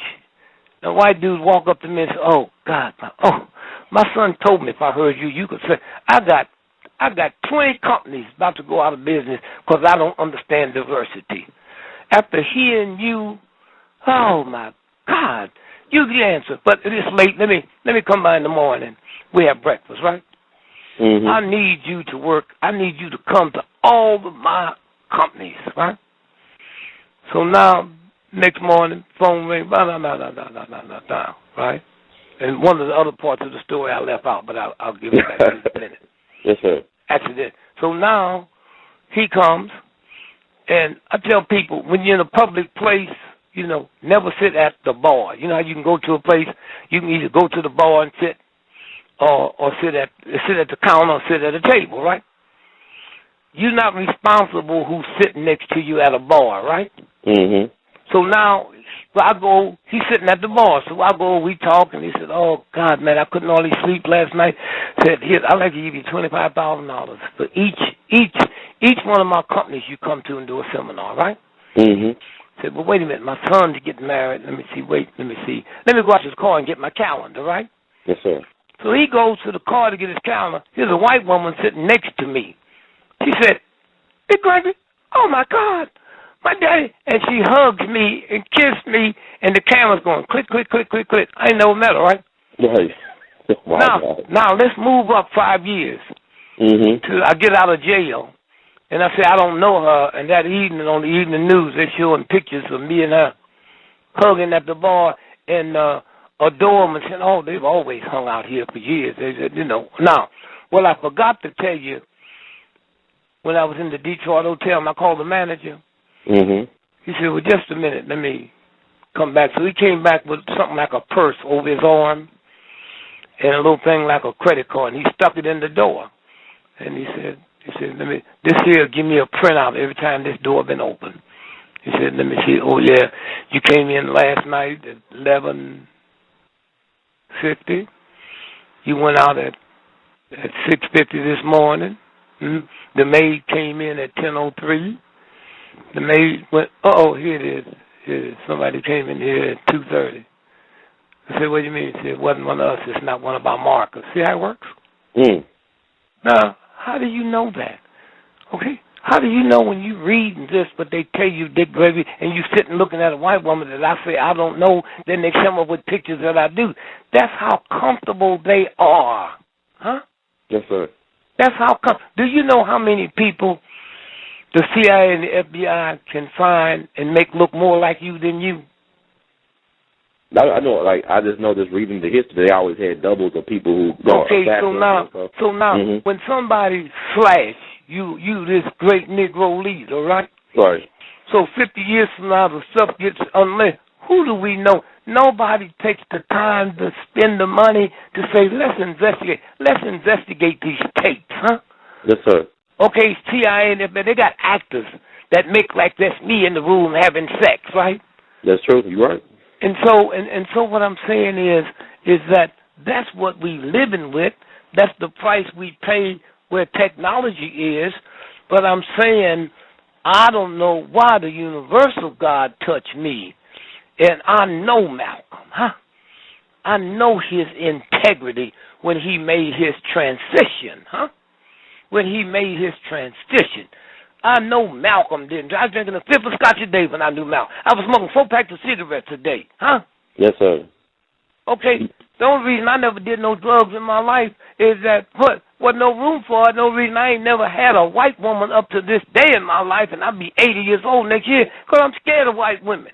I heard them black folks talking about how they used to cut black folks' testicles off and all that, and I dated a white girl in college and took her to the movie, and the whole row of seats was shaking. I didn't know that was me.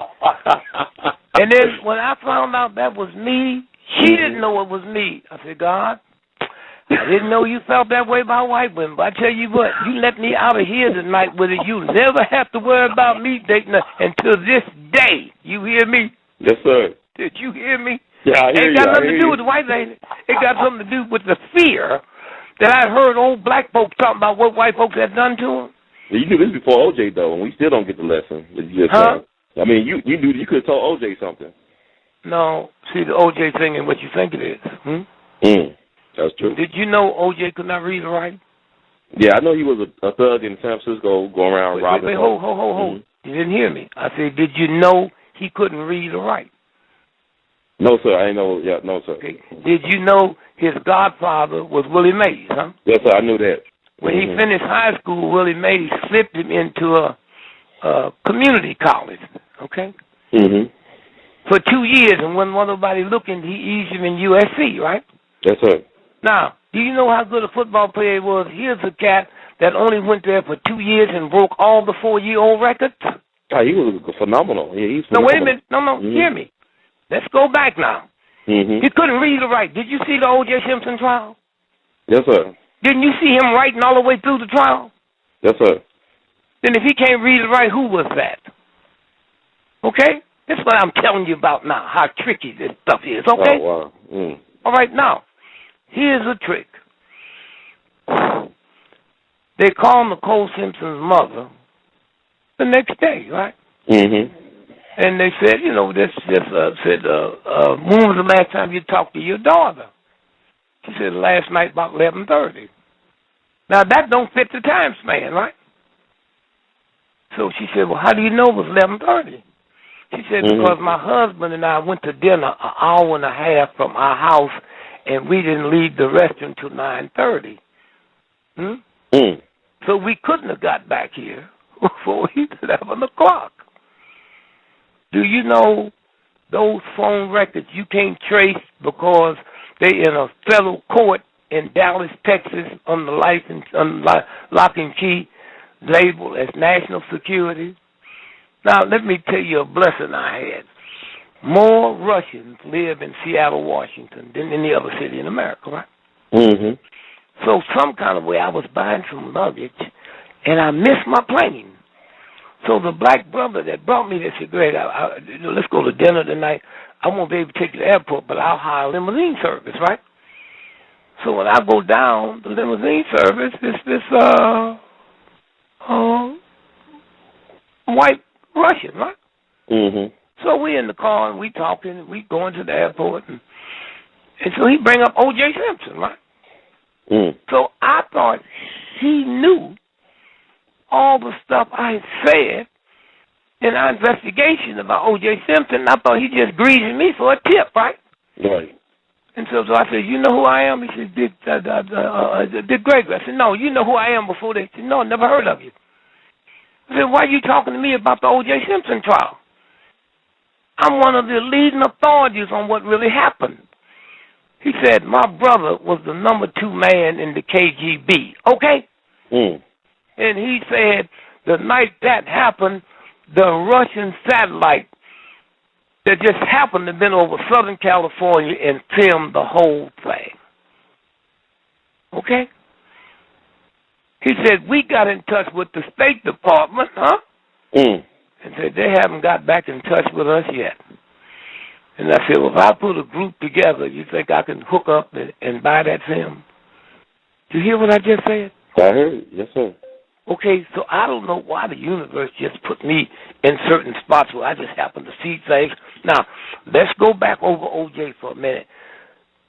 If you go back to the library, and this is very important, when O.J. Simpson's mother came down from Nicole's funeral, that's before O.J. had been indicted, right? Go back to the library tomorrow and look that up. She had a heart attack, man. They had to put her on a medical jet and fly her back to San Diego. Why? When she looks at that thing supposed to have been O.J. and realized it wasn't.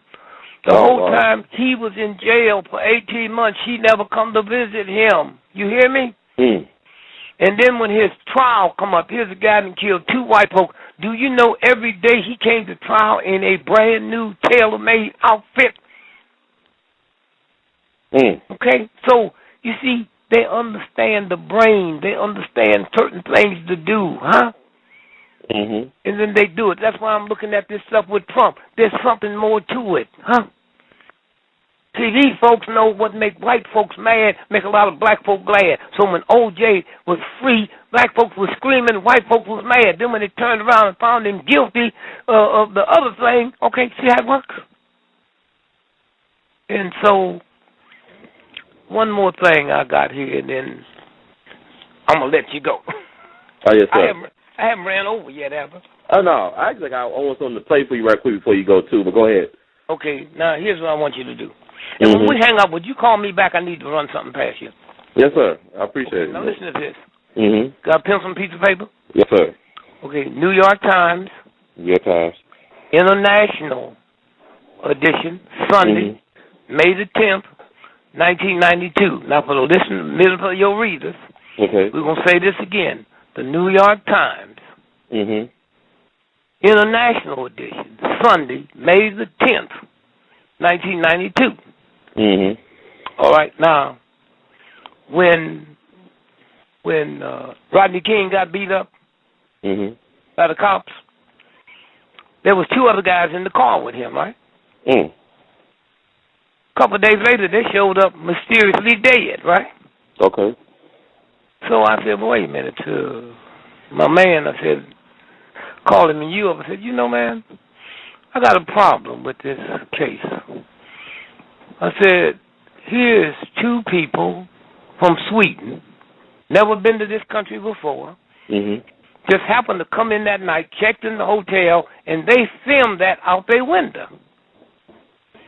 And at 7 o'clock, it was playing all over the world. How did 2 tourists know who to take that to at 7 o'clock in the morning? Then we get to checking out Rodney King and find out 7-8 weeks before he got beat up by the cops, a white judge sentenced him to 8 years in jail. And nobody can figure out what he was doing out. 2 weeks later, right? Then we find out that the people that did the filming was Australian secret police heavily connected to the CIA. Now, you got that? You follow that? Yes, sir. Now, then later on, the riots broke out, right? Okay, now, what's the date of that paper I gave you just now? May 10th, 1992. What paper is it? New York Times International. Okay, and here's what you'll see in it. Headlines. Los Angeles police differ sharply with prosecutor on arrest total. Did you hear me? Huh? Now watch this now.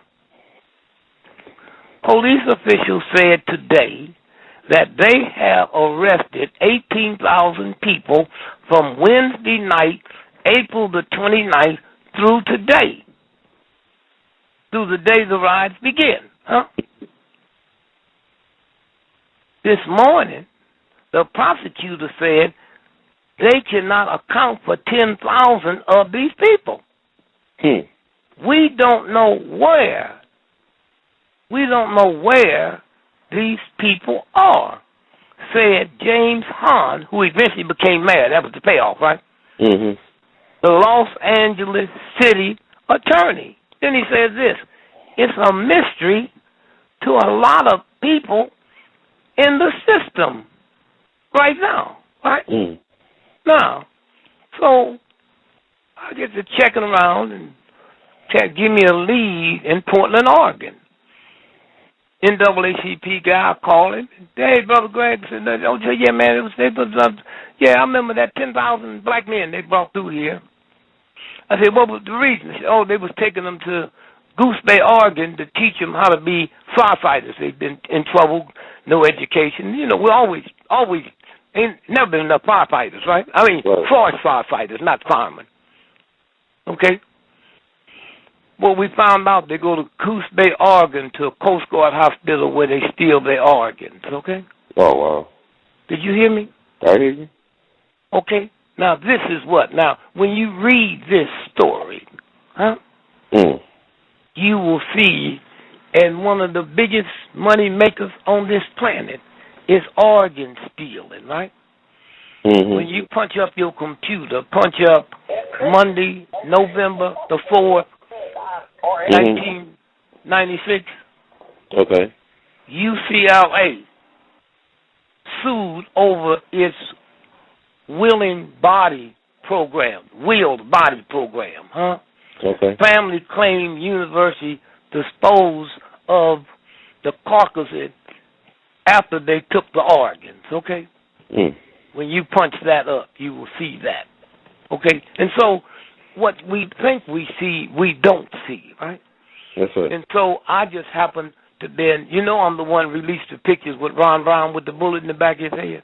Oh, yes, sir. I know you were very much involved in it. Cause they never and did the reason they couldn't deny it, the white folks that did the autopsy brought the pictures by to me, And they were military people, right? They were military folks, right? Yeah, they were the Armed Forces Institute of Pathology. That's where they did the autopsy, okay? Now, you said you had a question you wanted to ask me? Oh, yeah, I wanted to share with you. Like, I had talked to Captain Jerry Williams. He was one of the original black Memphis police officers. But every time Dr. King would come into town, he'll be on security detail, except for the last time he wasn't there. And I just keep on getting discrepancies where Dr. King stayed at exactly. Did he always stay at the Lorraine, or did he stay at the Bimbo or the Rivermont? No. Come on, let me tell you. Let me tell you how it worked. You live in Memphis, right? Yes, sir. All right, let's move you back to 1950. Okay. In the 60s, right? Mm-hmm. And so you have a job, you got a family to feed, right? Yes, sir. So now integration comes, right? Mm-hmm. And public accommodations come, right? Yes, sir. But now you ain't about to go into a white hotel and let somebody see you and lose your job, right? Right.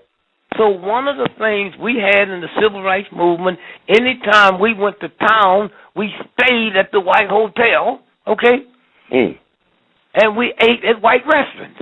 Now why? Because the Justice Department was always following us, not the ones that's flipping up on us, but they would see if we was being rejected, right? Right.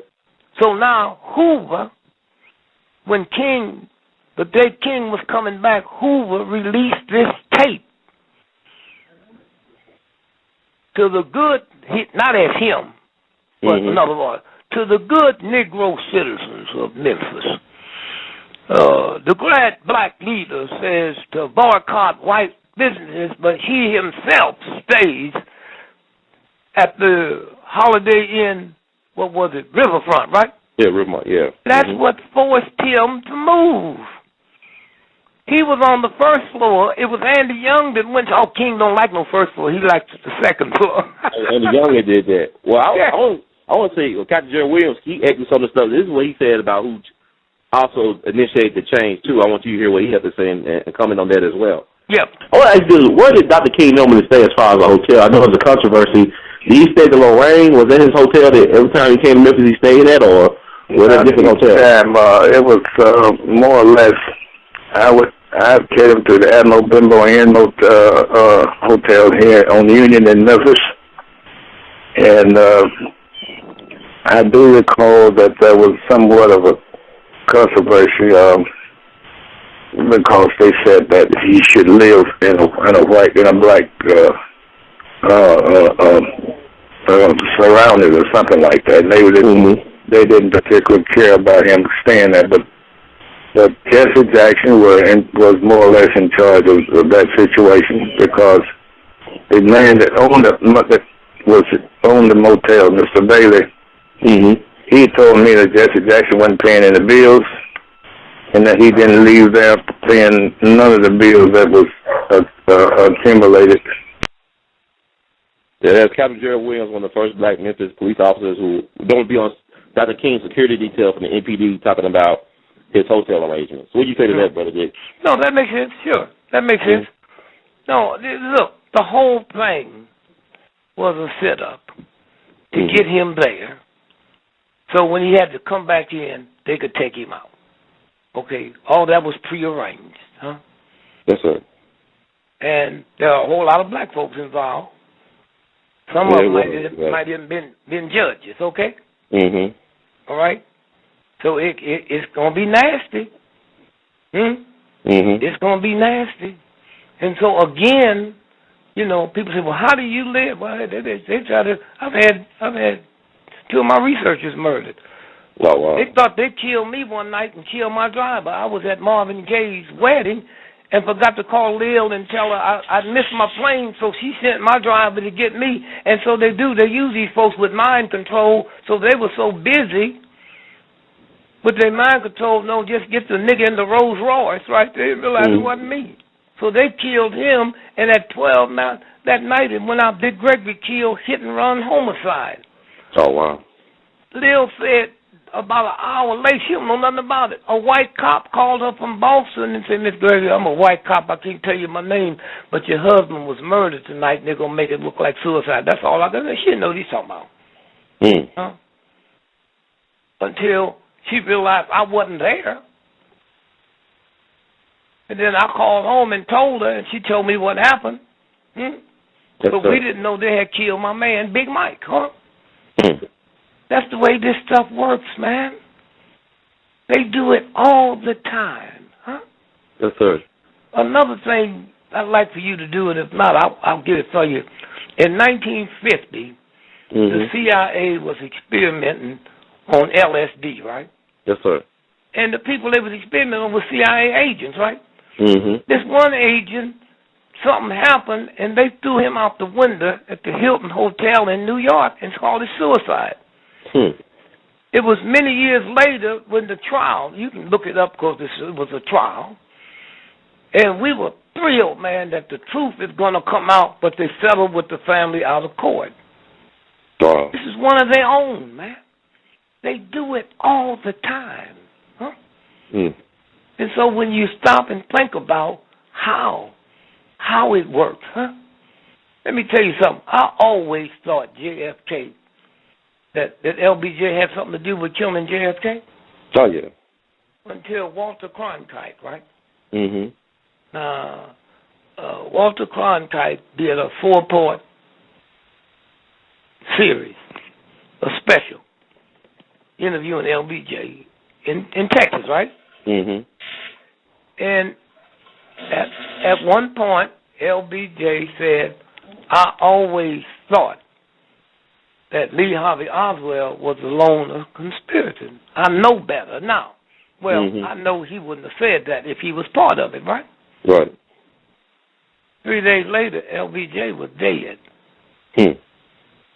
His wife was in town in Austin. They said he had a heart attack. So she left to meet him. At that time, Austin, Texas had some of the best hospitals in the world, right? Mm-hmm.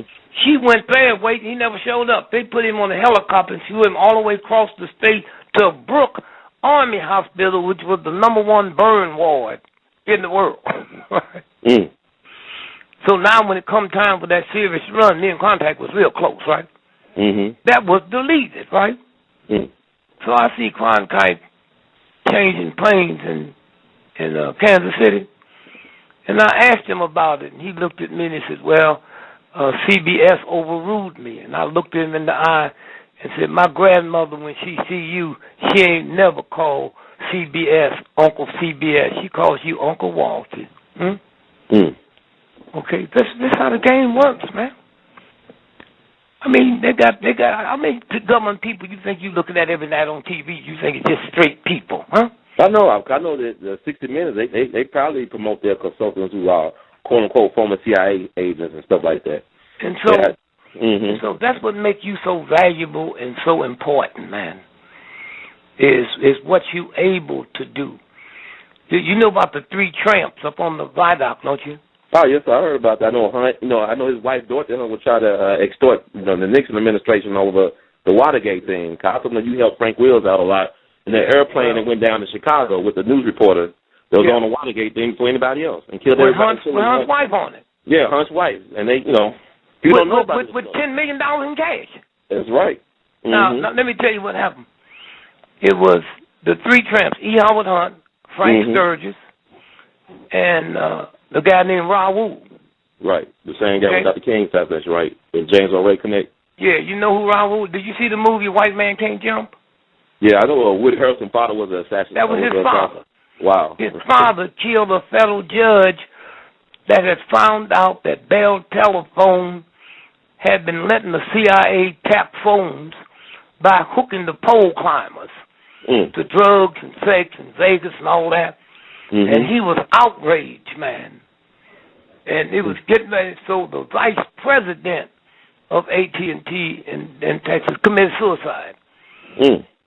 And when they killed the federal judge, that was Harrison's daddy, which was Raoul, which was part of the King thing. So now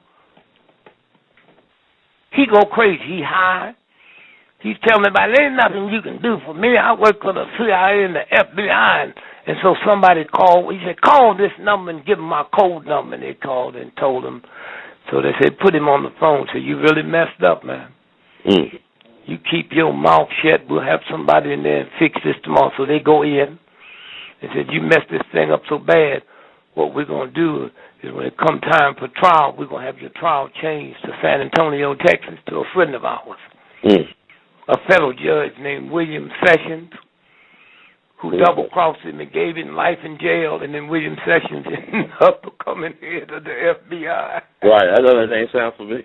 and then when Harrison's daddy was killed in jail, they just said he died from pneumonia. That's how it works.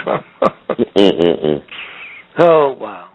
Well, brother, I want to play something that a guy that, you talked about Malcolm so fondly, and it was a guy there that actually witnessed y'all special relationship named Brother Roland Shepard. He's a white brother. He was a socialist, or is a socialist. He used to work for the militant. He used to work with Malcolm and, look at his speeches at the Forum in New York and also at the Audubon. But this is what he had to say about you witnessing, you interacting with Malcolm. This is Brother Roland Shepard. Brother Roland, are you there? Yeah. We're proud to have on once again Brother Roland Shepard, one of the last living witnesses of the execution, the crucifixion of Brother Malcolm X on February 21st, 1965 at the Audubon Ballroom, and also a journalist and promoted the militant, right?